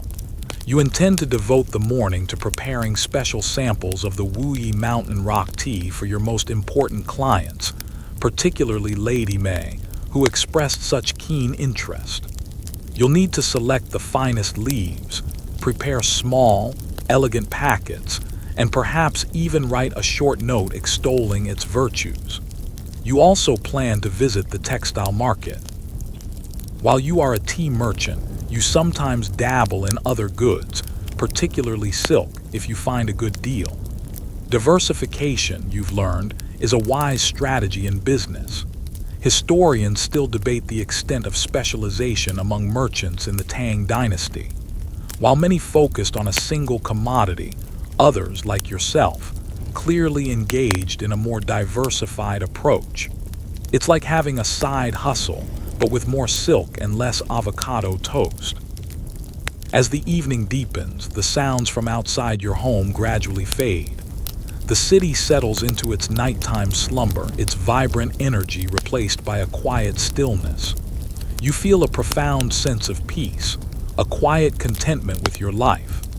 You are not a great scholar, nor a powerful official, but you are a respected merchant, a valued member of your community, and a purveyor of one of life's simple, yet profound pleasures: tea.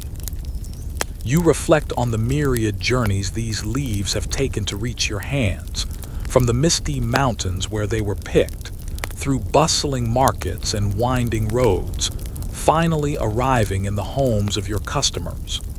You are a link in that chain, a guardian of that tradition. Before retiring for the night, you step out into the cool night air of your courtyard. The stars are bright above you, a vast, sparkling tapestry in the inky blackness. The air is cool and clean, carrying the faint, sweet scent of night-blooming flowers. You take a deep breath, savoring the moment. Another day has passed, a good day. And tomorrow, another will begin, bringing new challenges, new opportunities, and new cups of tea to brew. You even offer a silent prayer of thanks for your good fortune. And perhaps a small, hopeful thought that you won't accidentally mix up the Wuyi tea with the everyday black tea. That would be a catastrophe of epic proportions. The next morning, you wake with a sense of purpose. Today is about showcasing the Wuyi Mountain Rock Tea, that rare jewel of your inventory, to the clients who will truly appreciate its value. The sun is already warming your courtyard as you begin your preparations. You select a small, exquisite porcelain jar, usually reserved for the most precious of spices, and carefully transfer a portion of the Wuyi tea into it. Its dark, tightly rolled leaves, with their subtle reddish gleam, seem to shimmer in the morning light. You know this tea will speak for itself, but a presentation worthy of its quality is still essential. You then meticulously prepare small, individual packets for each of your key clients, wrapping the leaves in delicate rice paper and then in small squares of fine silk. On each packet, you carefully brush a few characters, simply stating Wuyi Mountain Rock Tea Spring Harvest. It's a touch of elegance, a silent promise of the tea's exceptional quality. You even consider adding a small, poetic verse about the tea's origin, but decide against it. Let the tea do the talking. Besides, your poetry skills are, shall we say, a work in progress. Your first destination today is the home of Lady May. You know she will be particularly enthusiastic about this tea, given her appreciation for unique and fragrant blends. As you make your way through the morning streets, the city is already bustling, but your mind is focused on the subtle dance of presentation and persuasion.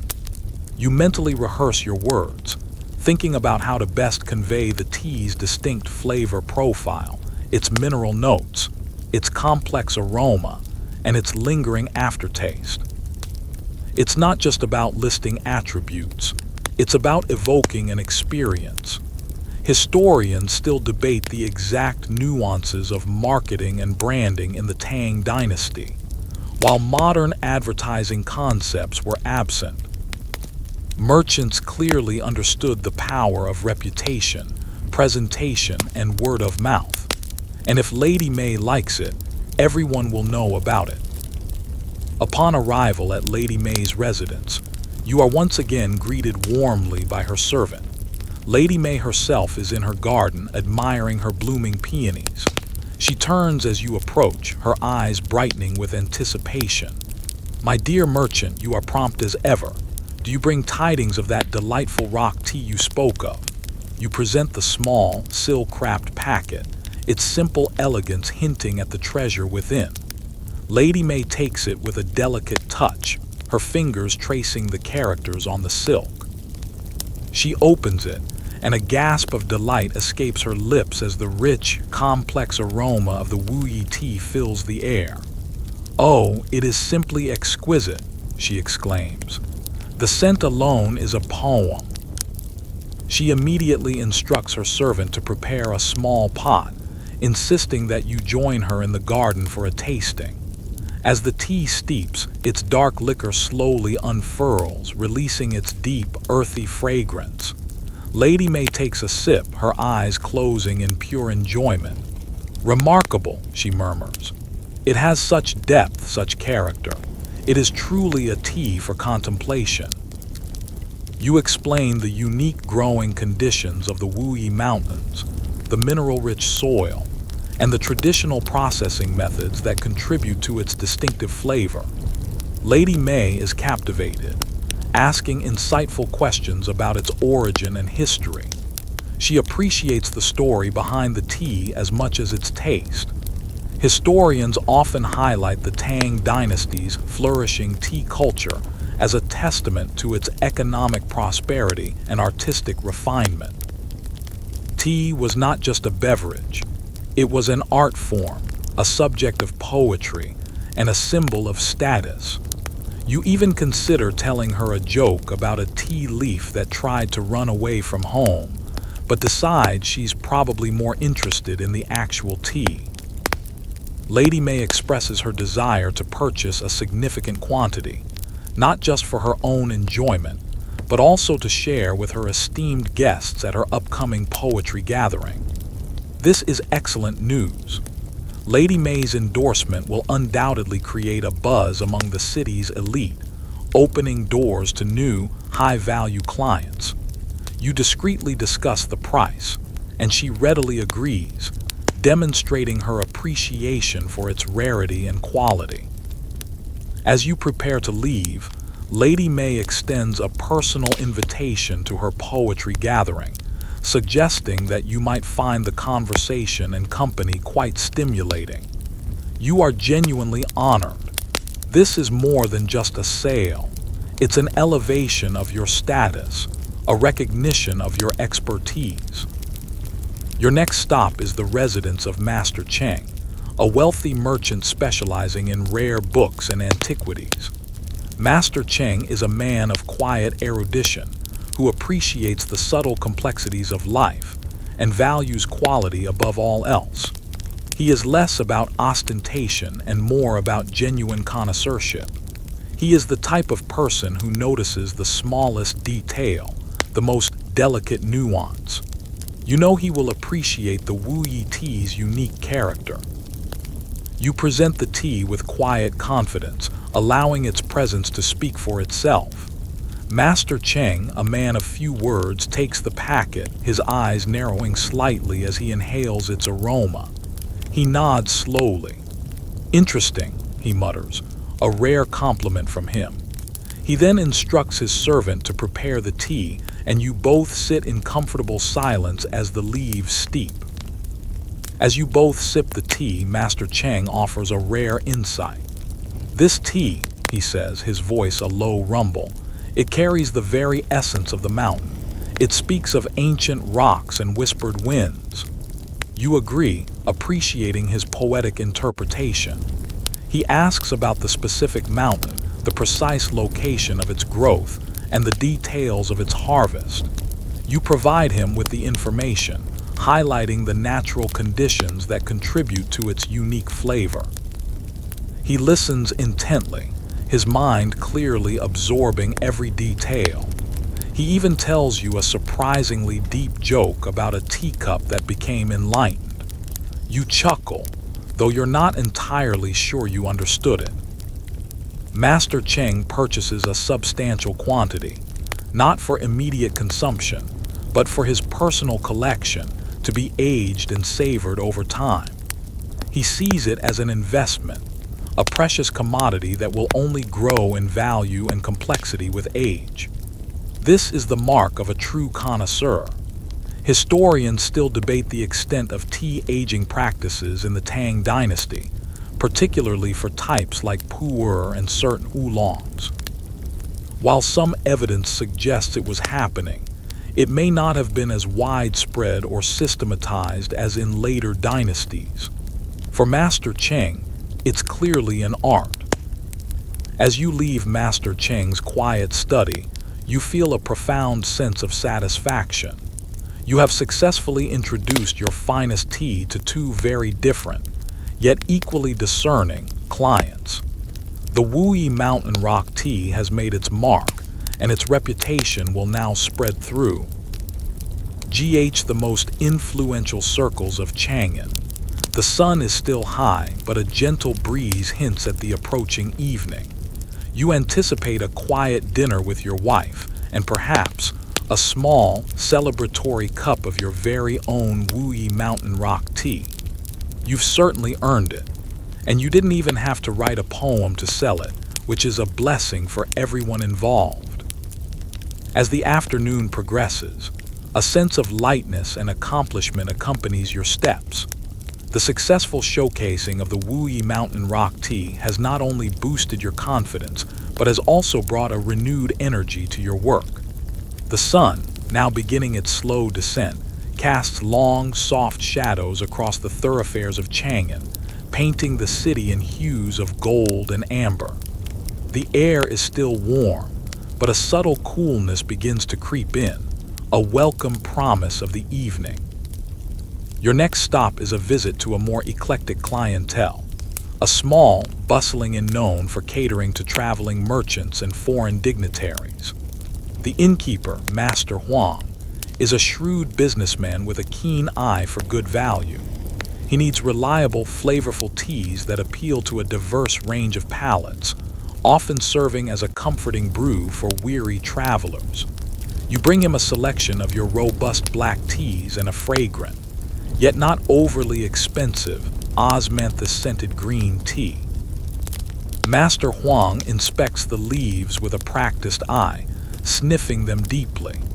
He appreciates a good aroma, particularly after a long day of dealing with dusty roads and boisterous travelers. Master Wang, a man with a booming laugh and an ever-present smile, tells you about a particularly boisterous group of traders from the western regions who insisted on brewing their tea with yak butter. You politely express your surprise, knowing that while yak butter tea is a staple in some regions, it's certainly not common in Chang'an. He laughs. "They swore it brought good fortune," he exclaims, "though I suspect it was just their way of keeping warm." You chuckle along, acknowledging the diverse tastes that travel brings. This interaction highlights a mainstream historical fact. The Tang Dynasty was incredibly cosmopolitan, with people from various cultures and regions traveling to and residing in Chang'an, bringing their customs and tastes with them. It was truly a melting pot of ideas and apparently peculiar tea habits. While negotiating with Master Wang, you also discreetly inquire about any new arrivals from distant lands. Inns are often a good source of information about new trade routes, new commodities, and new cultural trends. He mentions a few merchants who recently arrived from India, hinting at the possibility of new spices and perhaps even new methods of dyeing silk. You make a mental note. While tea is your passion, you are always open to new opportunities, especially if they involve interesting and profitable goods. It's like being a detective, but instead of solving crimes, you're just looking for a good deal. After securing a substantial order from Master Wang, you depart the lively inn, feeling the rhythmic pull of the city towards evening. You decide to take a circuitous route home, choosing to walk along the Grand Imperial Way, a broad avenue that leads directly to the Imperial Palace. It's a chance to witness the grandeur of Chang'an at dusk, to see the changing of the guard, and to reflect on the vastness of the empire you are a part of. The avenue is wide, lined with magnificent trees, and dotted with impressive official buildings. You see horse-drawn carriages carrying elegantly dressed officials, their lanterns beginning to glow as the light fades. Soldiers in polished armor stand guard at regular intervals, their spears gleaming in the fading light. It's a powerful reminder of the centralized authority that governs this sprawling metropolis. As you stroll, you overhear a hushed conversation between two minor officials, their voices low but discernible in the quiet of the evening. They are discussing a scholarly debate about the origins of tea cultivation in China. One argues that tea was first discovered and cultivated in Sichuan, while the other insists it was Yunnan. Historians still argue whether tea cultivation began in Sichuan or Yunnan. The exact geographical origin is still a matter of academic contention, with archaeological and textual evidence pointing to both regions. You smile to yourself. It seems even officials can't agree on the simplest things. You, as a tea merchant, just appreciate that someone, somewhere, figured out how to make those leaves so delicious. You walk past the imposing gates of the imperial city, the inner sanctum of the empire, where the emperor himself resides. You imagine the grand tea ceremonies that must take place within those walls, the finest teas from across the empire carefully prepared and served to the Son of Heaven. It's a testament to the cultural significance of tea, reaching the very highest echelons of society. You even briefly fantasize about being invited to an imperial tea ceremony, perhaps to advise on the quality of a new brew. Then you chuckle, realizing you'd probably spill tea all over the imperial robes. As the last vestiges of daylight fade, the city's myriad lanterns begin to glow, casting a warm, inviting light on the streets. The sounds of the night market, still some distance away, begin to drift on the breeze, the melodic calls of street vendors, the distant strains of music, the murmur of countless conversations. It's a softer, more intimate sound than the daytime bustle. You pass by small family homes, their windows glowing with the warm light of oil lamps, the silhouettes of families moving within. It's a comforting sight, a reminder of the simple, enduring rhythms of life. You reflect on the day's journey, the diverse people you've met, the various teas you've handled, and the subtle lessons you've learned. Being a tea merchant is more than just buying and selling. It's about understanding people, adapting to their needs, and appreciating the rich tapestry of life in Chang'an. You feel a deep sense of contentment, a quiet satisfaction with your place in this vibrant world. And as you approach your own gate, you can already smell the comforting aroma of your wife's cooking, a warm invitation to unwind and prepare for another day.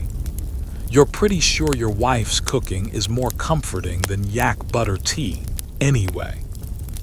The evening descends fully upon Chang'an, wrapping the city in a soft blanket of indigo and starlight. The air, now cool and gentle, carries the subtle scent of blooming night flowers from nearby gardens, mingling with the ever-present aroma of cooking food and faint whispers of incense. You step into your quiet courtyard, the familiar sounds of your home, a comforting embrace after a day spent navigating the bustling thoroughfares. Your wife, sensing your arrival, emerges from the kitchen, a warm smile on her face. You greet her, the day's weariness subtly easing as you shed your satchels and prepare to unwind. You tell her about your successful visit to Master Wang's inn and the surprisingly diverse tastes of foreign merchants. You even recount the humorous tale of the yak butter tea, and she laughs, her clear, melodic laughter echoing softly in the quiet courtyard. It's moments like these, sharing the small anecdotes and observations of your day, that deepen your bond. You also mention your leisurely stroll along the Imperial Way and the overheard debate about the origins of tea cultivation. She nods, a thoughtful expression on her face. It seems even learned men can find much to disagree upon, she observes, a gentle wisdom in her voice. After a refreshing wash, you settle into your customary spot in the main room, ready for your evening meal. Tonight, your wife has prepared a simple but delicious stew, fragrant with herbs and tender vegetables, accompanied by steamed rice. The food is nourishing, restoring your energy after the long hours of walking and negotiating. You eat in comfortable silence for a while, savoring the flavors and the quiet companionship. It's a ritual of peace, a time to ground yourself before the deeper rest of sleep. Historians often note the emphasis on family and domestic life in Tang Dynasty society. While public life was vibrant, the home remained a central pillar, a sanctuary from the outside world. And for a tea merchant like you, it's an absolute necessity to decompress. You wouldn't want to accidentally offer a scholar some yak butter tea because you're still stressed. As the meal concludes, you and your wife retire to the small, intimate tea corner in your main room. The oil lamp casts a soft, warm glow, illuminating the delicate tea utensils laid out on the low table. Tonight, you decide to brew a small pot of the exquisite Wuyi mountain rock tea you acquired this morning. It's a special treat, a moment of personal indulgence after a successful day. You carefully heat the water, your movements precise and deliberate. The aroma of the Wuyi tea as the hot water touches the leaves is a revelation. Deep, complex, with notes of roasted minerals and a subtle sweetness that hints at distant landscapes and ancient traditions. You pour the dark, rich liquor into two small, delicate cups. You offer one to your wife. She takes a sip, her eyes closing as she savors its profound flavor. "It is truly magnificent," she whispers, her voice filled with quiet awe. "A tea that speaks of mountains and ages." You nod, a deep sense of satisfaction warming you. This is the essence of your craft, to bring such beauty and experience to others, and to share it with the person you cherish most. You discuss the tea's unique characteristics, its mineral notes, its complex aftertaste, and its profound sense of grounding. You even muse about the journey these leaves took, from the remote Wuyi Mountains to your cup in Chang'an, a testament to the intricate trade networks that bind the empire. It's a quiet moment, a shared appreciation for the simple elegance of a perfect cup of tea. You realize that this tea is so good, it probably tastes better than your neighbor's fancy rice wine. As you sip, your thoughts drift to the upcoming annual tea festival you learned about from Master Chen. It's an opportunity to scout for new and unique teas, to meet local growers, and to stay abreast of the latest developments in tea cultivation and processing. You make a mental note to check your schedule and plan for the trip. These festivals are not just about commerce. They are also important cultural events, celebrating the artistry and tradition of tea. Historians still debate the specific evolution of tea festivals in Tang Dynasty China. Were they purely commercial, or did they also serve as important social and cultural gatherings? For you, it's a mix of both, a chance to do business, learn, and enjoy the communal spirit. Plus, there's usually good food.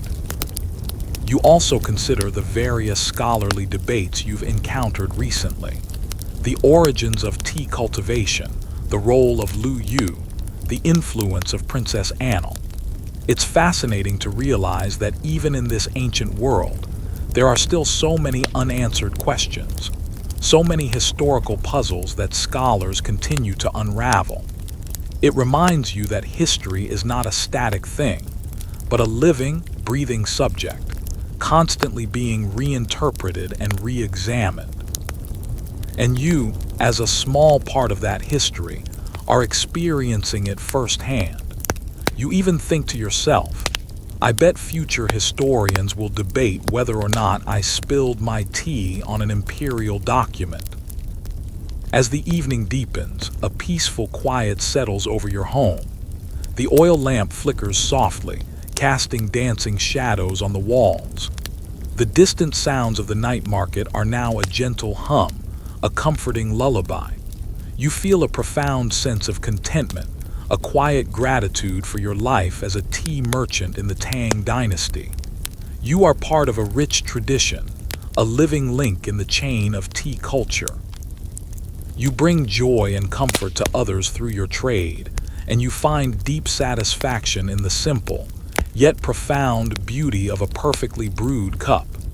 And as you prepare for bed, you anticipate the dreams that might come, perhaps of misty tea mountains or perhaps just of peaceful slumber. You hope it's the latter.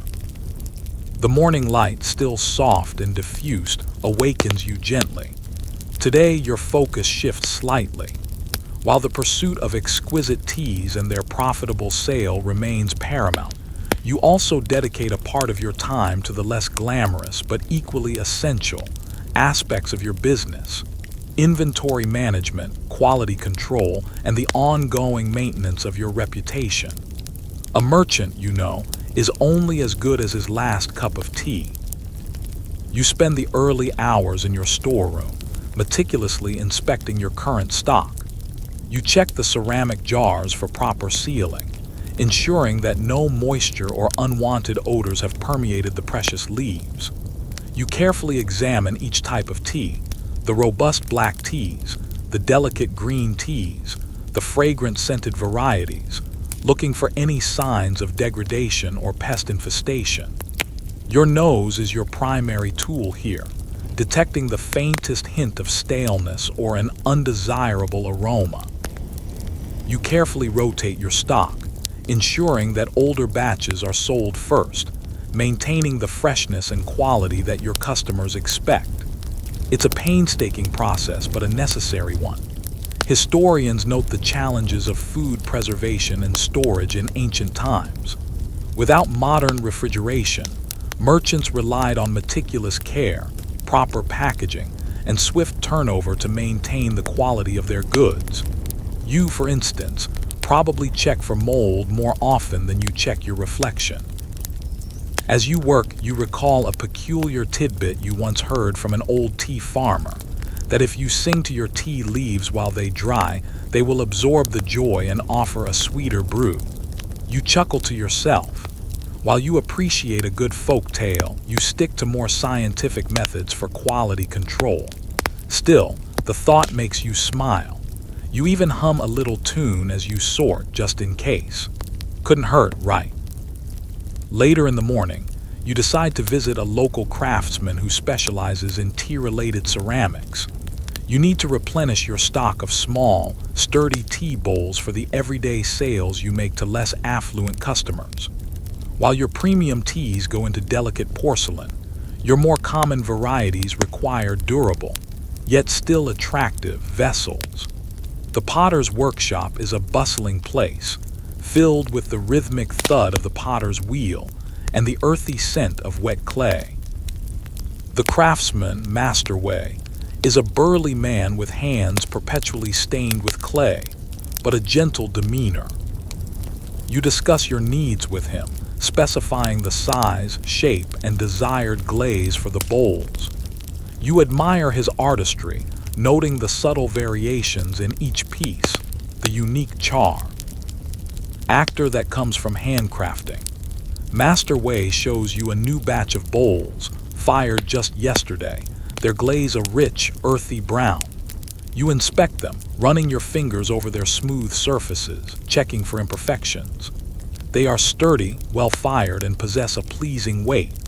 You negotiate a fair price, knowing that Master Wei's craftsmanship is excellent and his prices are reasonable. You even joke with him about how you hope his tea bowls won't magically turn into teapots overnight. He just grins, used to your jests. As you complete your purchase, Master Wei mentions a scholarly debate he overheard at the local scholars' hall, whether the color of a tea bowl truly impacts the taste of the tea.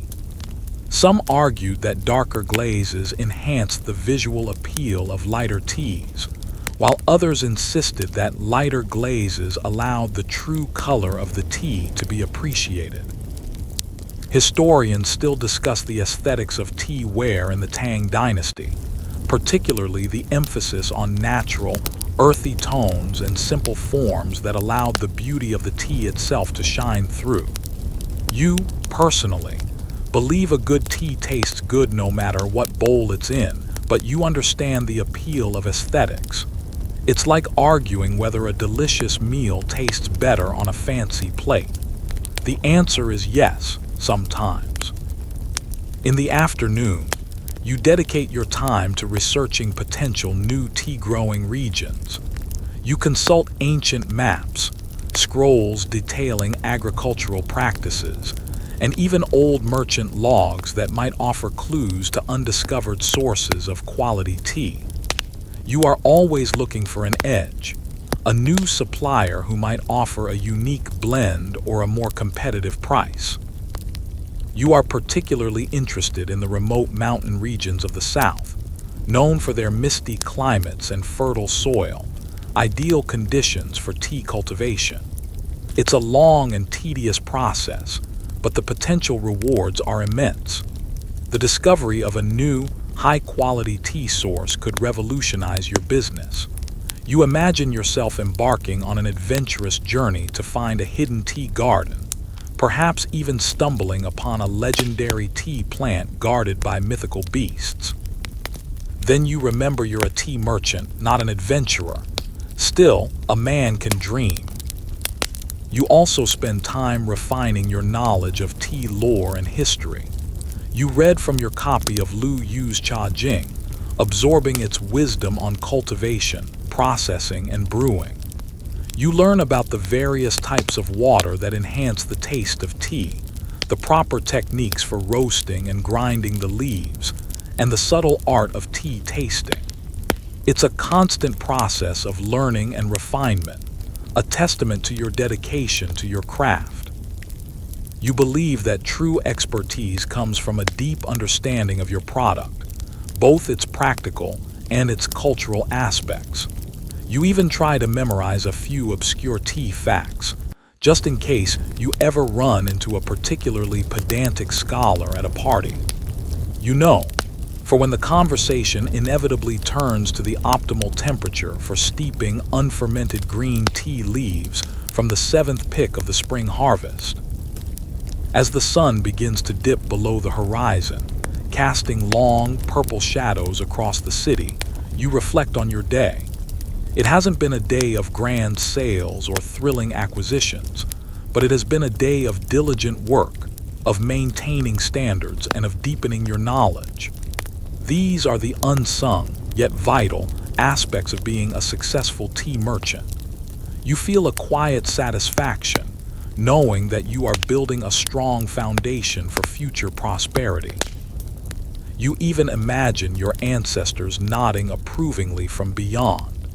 Or perhaps they're just wondering why you spend so much time sniffing dried leaves.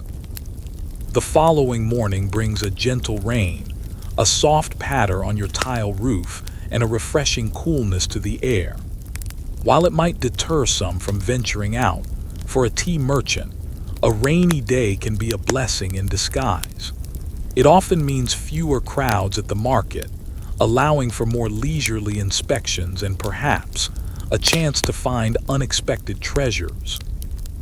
You decide to use this quieter morning for a deeper exploration of some of the less frequented market stalls, those hidden gems that sometimes hold the most interesting, if not always the most valuable, goods. You don your thickest straw rain cape and a pair of wooden clogs, preparing for the dampness. The streets are indeed quieter, the usual bustling crowds replaced by a scattered few, hurrying under makeshift umbrellas or simply embracing the rain. The sounds of the city are softened, a muted hum under the steady drizzle. The air carries the earthy scent of wet soil and the fresh aroma of rain-washed leaves. It's a different kind of beauty, a tranquil moment in the usually energetic pace of Chang'an. Historians often detail the challenges of urban life in ancient China, including dealing with the elements. While city planning was advanced, the practicalities of daily life were still largely dictated by nature. You, however, are a seasoned professional, prepared for anything, even a sudden downpour that threatens to turn your tea into a soggy mess. Your destination is a section of the West Market known for its varied and often unusual goods. Here, you find merchants selling exotic herbs, strange animal curiosities, and tools from distant lands. It's a place for the curious, the adventurous, and the slightly eccentric. You never know what you might stumble upon. You are not looking for tea today, but rather for anything that might complement your business or simply pique your interest. Sometimes, an unexpected discovery can lead to new opportunities. You even consider looking for a talking parrot to entertain your customers, but then you remember how messy birds are. As you wander, your eyes scanning the array of goods, you notice a small, unassuming stall tucked away in a corner. The merchant, an elderly man with a kind, weathered face, is meticulously arranging a collection of dried roots and herbs. Among them, something catches your eye. A small, tightly bound bundle of what appears to be wild tea leaves. They are different from anything you've seen before, darker, more irregularly shaped, with a distinct, almost smoky aroma. You approach the merchant. "Good morning," you say politely. "What do you have here?" The old merchant looks up, a faint smile gracing his lips.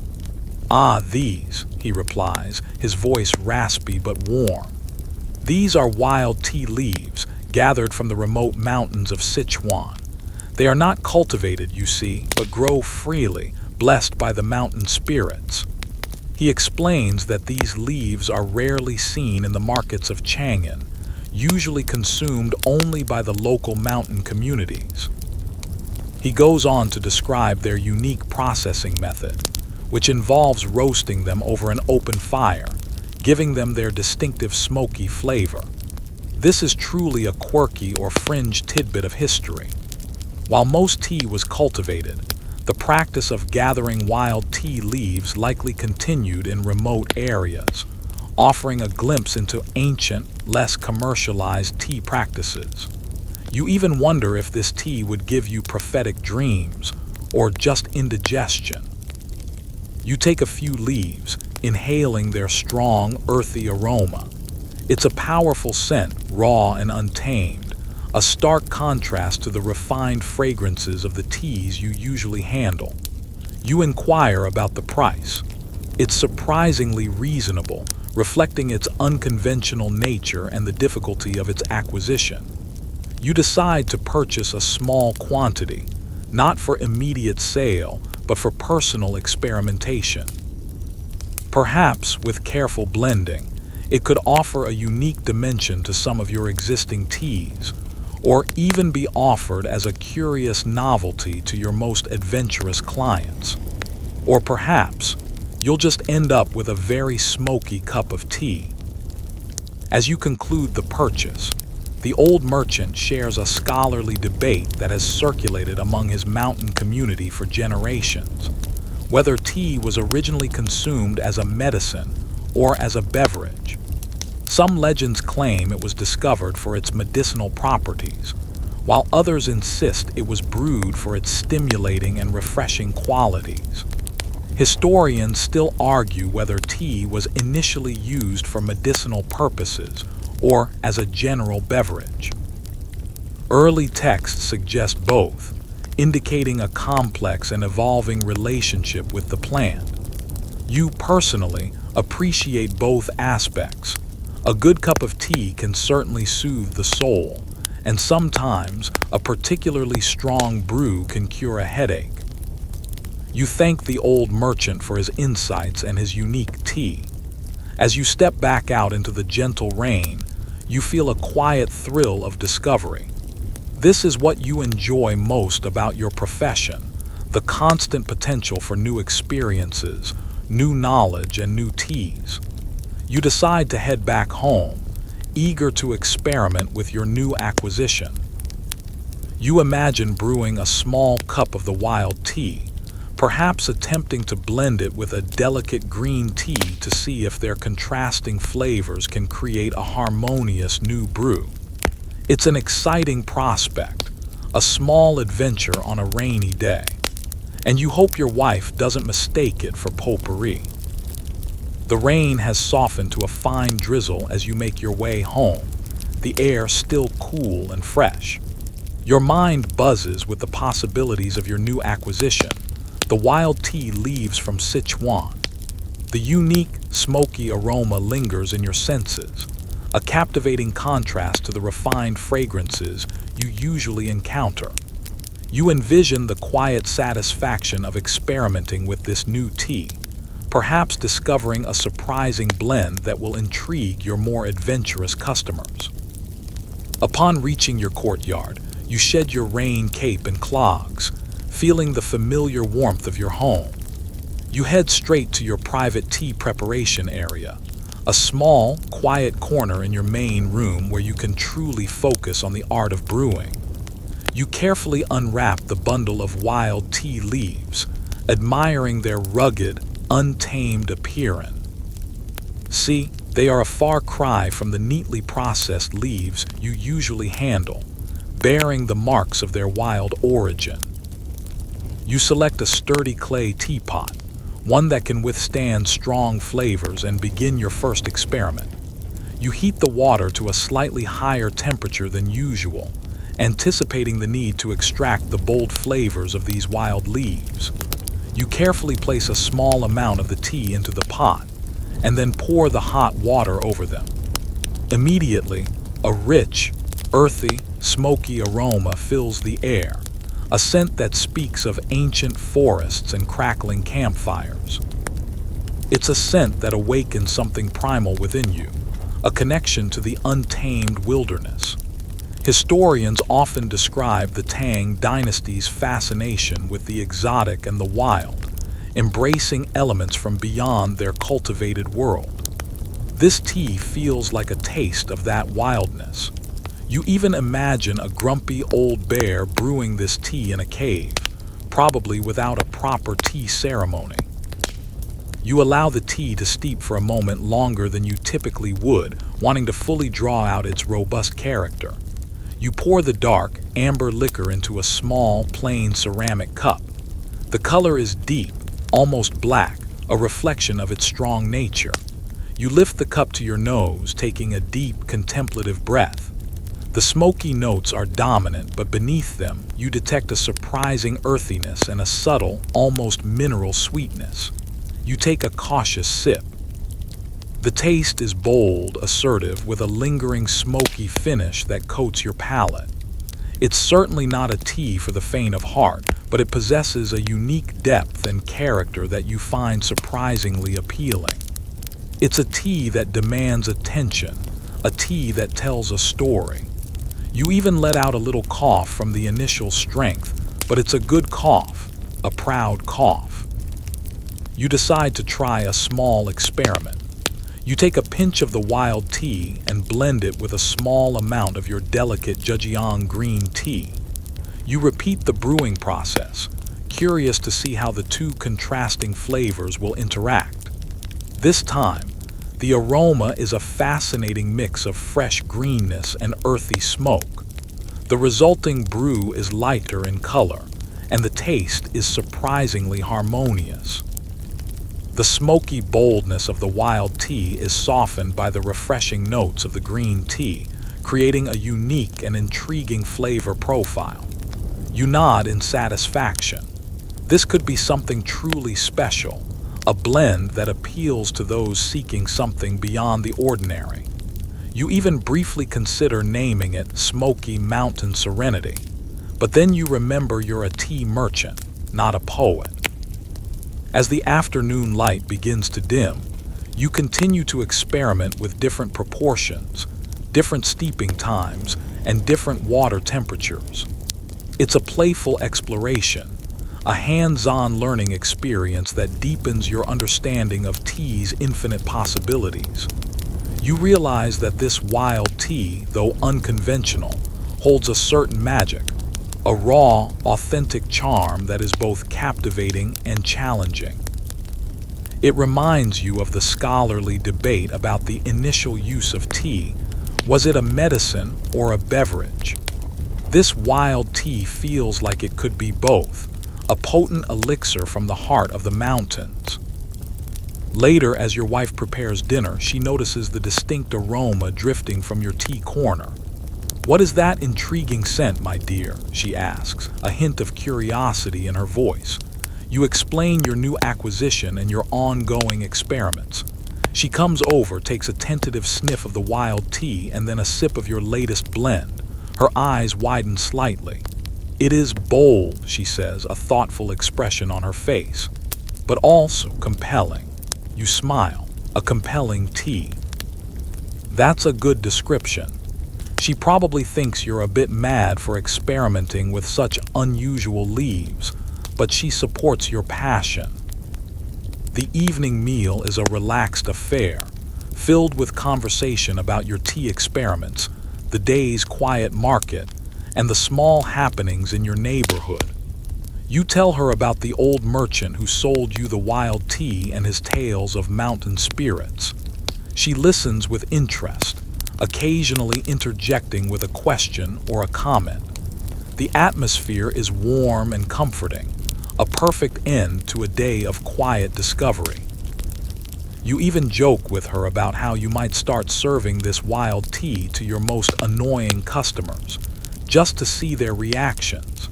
She just rolls her eyes good-naturedly. As the city outside settles into its nighttime rhythms, you feel a deep sense of contentment. The pursuit of tea, you realize, is an endless journey of discovery, a constant unfolding of new flavors, new aromas, and new experiences. Today, you have ventured slightly off the beaten path, and it has been a rewarding journey. You anticipate the morrow, when you might just offer a small sample of your smoky mountain serenity to a very discerning client, eager to see their reaction. It's a gamble, perhaps, but one you are willing to take, and as you prepare for Leap, you dream not of coins or ledgers, but of mist-shrouded mountains and the faint, smoky aroma of wild tea. Or maybe just a really big, comforting blanket. The next morning, the air is clean and crisp, the sky a brilliant azure after the previous day's rain. You wake feeling refreshed, a quiet excitement humming within you. Today is about taking a calculated risk, introducing your new smoky mountain serenity blend to a select client. You've refined the blend, balancing the wild tea's smoky intensity with the gentle freshness of the Zhejiang green tea, and you believe it has a unique appeal that will captivate the right palate. Your chosen recipient for this experimental blend is Master Zhang, the renowned calligrapher and poet. He is a man of refined tastes, certainly, but also possesses an open mind and an appreciation for the unconventional, particularly when it comes to artistic expression. You know he will approach this new tea not just as a beverage, but as an experience, a narrative in a cup. You carefully prepare a small, elegant packet of the blend, adding a delicate brushstroke label that simply reads Mountain Whisper. You decide against a detailed explanation, preferring to let the tea speak for itself. Sometimes, the less said, the more intrigued the customer becomes. As you make your way through the morning streets, the city is once again alive with its usual vibrant energy. The sun gleams off wet cobblestones, and the air is filled with the cheerful sounds of vendors and passers-by. You feel a familiar sense of belonging, a comfortable rhythm to your daily movements through this magnificent city. Historians often emphasize the importance of social networks and patronage in Tang Dynasty society. For merchants like you, cultivating relationships with influential figures like Master Zhang was crucial for both prestige and profit. You even briefly consider writing a haiku about the journey of the tea, but then you remember you're going to a poet's house and decide against embarrassing yourself. You arrive at Master Zhang's serene residence, the quiet calm of his courtyard offering a peaceful contrast to the bustling street. The young servant ushers you in, and Master Zhang greets you with his customary warm smile. "My dear merchant," he says, his eyes twinkling, "you arrive with tidings of new inspiration, I trust." You present the small packet, allowing the subtle aroma of the Mountain Whisper blend to waft towards him. Master Zhang takes it, his brow furrowing slightly in intrigue as he inhales the unique scent. "This is unusual," he murmurs, a note of curiosity in his voice. "A new composition." You explain briefly the origin of the wild tea and your experimental blending process, emphasizing its untamed character and the harmonious balance you sought to achieve. Master Zhang listens intently, his artistic sensibility clearly piqued. He instructs his servant to prepare the tea immediately, expressing his eagerness to taste this Mountain Whisper. As the tea steeps, the unique aroma fills the reception hall, a fascinating blend of earthiness, smoke, and fresh green notes. Master Zhang watches the brewing process with an almost childlike fascination, clearly intrigued by this departure from his usual delicate green teas. He pours the amber liquor into a simple ceramic cup and takes a slow, deliberate sip, His eyes close, and for a long moment he is utterly still, lost in contemplation. You wait, holding your breath, anxious for his verdict. Finally, he opens his eyes, a profound expression on his face. "Remarkable," he whispers, his voice filled with genuine wonder.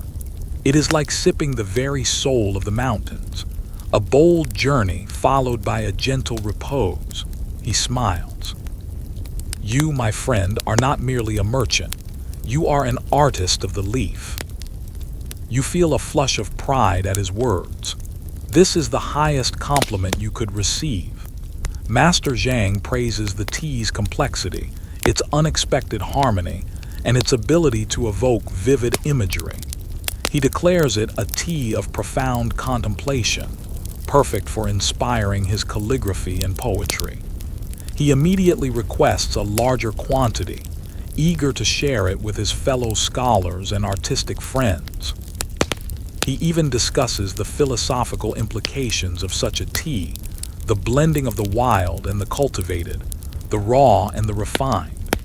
Historians still debate the philosophical underpinnings of tea culture in the Tang Dynasty, particularly its connection to Taoist and Buddhist principles of harmony and naturalness. For Master Zhang, this tea clearly embodies those principles. He even cracks a joke about how this tea is so inspiring. It might make him write a poem about his pet goldfish.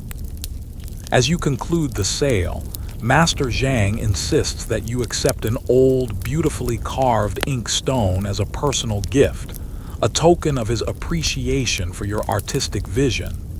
You humbly accept, genuinely touched by his generosity and recognition. This is more than just a payment. It is a validation of your craft. You leave Master Zhang's residence feeling elated. The gamble paid off. Your wild tea blend has found its discerning audience, and its reputation will now spread through the most influential artistic circles of Chang'an. Your next stop is a local library, not to sell tea, but to conduct some personal research. You are intrigued by a scholarly debate you overheard earlier in the week, the precise year the Chang'an was completed by Lu Yu. Some scholars argue for 1 year, others for another, based on different textual interpretations. You want to delve into the ancient scrolls yourself to try and find corroborating evidence. This quest for knowledge, this intellectual curiosity, is another facet of your life as a tea merchant. It's not just about commerce. It's about understanding the deep history and cultural significance of the very leaves you trade. You even imagine Lu Yu himself, centuries ago, struggling with the exact same historical puzzle. You also promise yourself you won't get too engrossed and miss your next appointment. You've got tea to sell, after all, and history can wait. The late afternoon sun streams through the lattice windows of the Chang'an Library, illuminating dust motes dancing in the air and casting long shadows across the towering shelves of scrolls.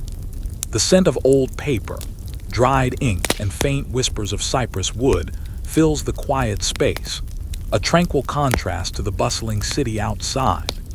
You are absorbed in your research, meticulously poring over ancient texts and historical records, searching for clues regarding the precise completion date of Lu Yu's Chang'an. The scholarly debate, while seemingly arcane, fascinates you. It's a reminder of the depth and complexity of tea culture, a subject of endless study and interpretation. You carefully unroll another scroll, its silk brittle with age, and begin to read its elegant characters. You find references to tea in various contexts, imperial decrees, personal letters, and even medical treatises. The sheer volume of information on tea in the Tang Dynasty is staggering, a testament to its pervasive influence on society. Historians still rely heavily on such primary sources to reconstruct the intricate details of daily life and cultural practices in this period. You even consider leaving a witty annotation in the margin, just for future historians, but decide against it. You're trying to be a serious researcher, after all, not a tea-stained prankster. After what feels like hours, you find a small, almost hidden annotation in a commentary on a historical chronicle. It makes a passing reference to Lu Yu completing his magnum opus in the year of the specific animal and element year, e.g., water tiger. You cross-reference this with a calendrical table, and a smile slowly spreads across your face. The dates align. You have found a strong piece of evidence that corroborates one side of the scholarly debate. It's a small victory, perhaps, but a deeply satisfying one. You feel a sense of connection to Lu Yu himself, reaching across centuries to share in this quiet discovery. This is the kind of quirky or fringe tidbit that excites you, a small, seemingly insignificant detail that sheds light on a larger historical puzzle. You even imagine high-fiving Lu Yu across time, but then you realize that's probably not historically accurate. As the light outside begins to fade, casting the library in a softer, more contemplative glow, you reluctantly put away your scrolls. Your intellectual curiosity is satisfied for now. You feel a renewed appreciation for the depth of knowledge that surrounds your chosen profession. You are not just a merchant of leaves. You are a participant in a rich, ongoing cultural tradition. You even think to yourself, I'm basically a tea-loving detective, solving historical mysteries one scroll at a time. You step out of the library and into the twilight of Chang'an. The air is cool and still, carrying the distant murmur of the night market and the sweet scent of night-blooming flowers. The sky is a deep indigo, dotted with the first twinkling stars. You decide to take a leisurely walk home, reflecting on the day's blend of commerce, artistic appreciation, and scholarly discovery. It's been a full and rewarding day, a microcosm of your life as a Tang Dynasty tea merchant. As you walk, you pass by a lively street performance, perhaps a puppeteer enchanting a group of children, or a musician playing a haunting melody on a pipa. The sounds and sights of the city at dusk are a gentle embrace, a reminder of the vibrant life that pulses within Chang'an's ancient walls. You even spot a group of friends sharing a jug of wine, their laughter echoing cheerfully. You briefly consider joining them for a moment of merriment, but then you remember the peaceful quiet of your home and the comforting presence of your wife. You arrive back at your courtyard, the family. Our scent of your wife's cooking a warm invitation. She greets you with a knowing smile, accustomed to your occasional disappearances into the realms of scholarly pursuit. You eagerly share your discovery from the library, explaining the significance of the date you found. She listens with interest, her quiet understanding a constant source of support. You even crack a joke about how you almost missed dinner because you were too busy arguing with a dead scholar. She just shakes her head, smiling.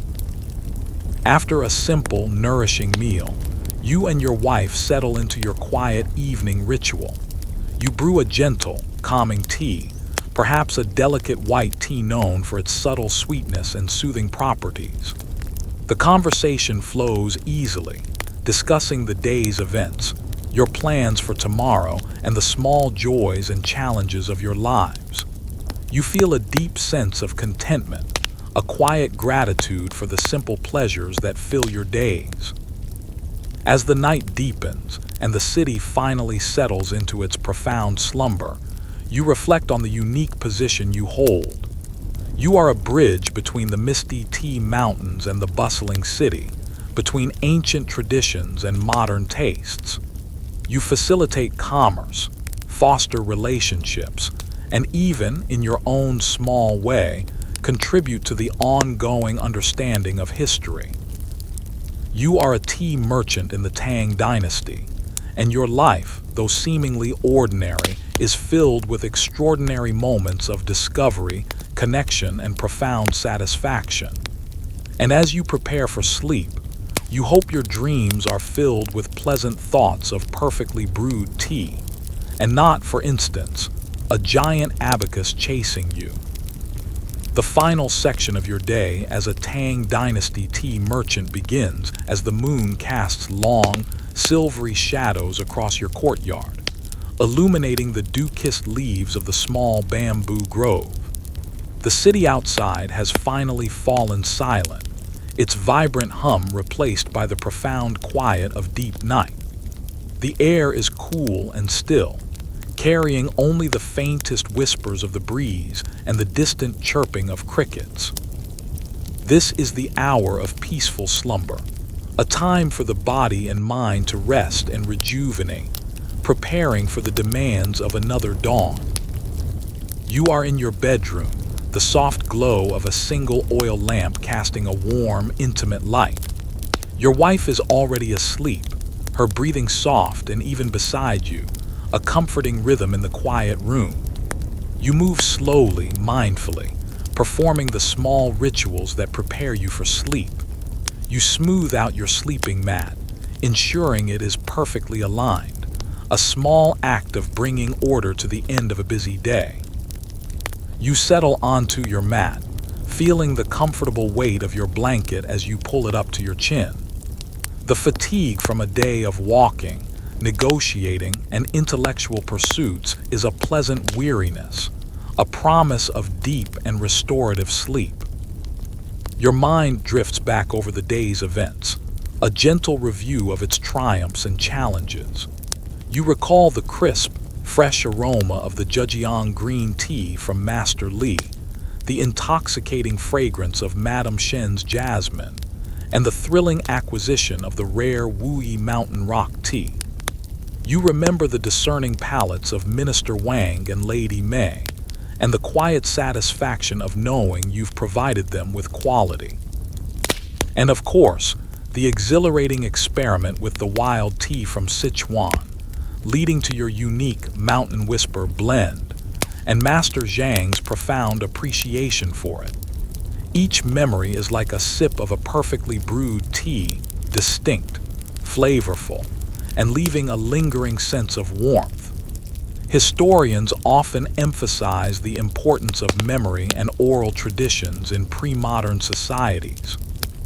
For you, these daily recollections serve not just as mental notes, but as a way to process and appreciate your experiences. You even chuckle to yourself, remembering your joke about the yak butter tea. It still makes you smile. You think about the ongoing scholarly debates, the mysteries of tea's origins, and the cultural nuances that surround your profession. It's a reminder that even in your seemingly practical trade, there is an endless wellspring of intellectual curiosity and artistic appreciation. You are a part of something larger than yourself, a custodian of a tradition that stretches back centuries. This thought brings a deep sense of purpose and contentment. You consider all the journeys you make, the people you meet, and the stories you collect. Your life, though focused on humble leaves, is anything but mundane.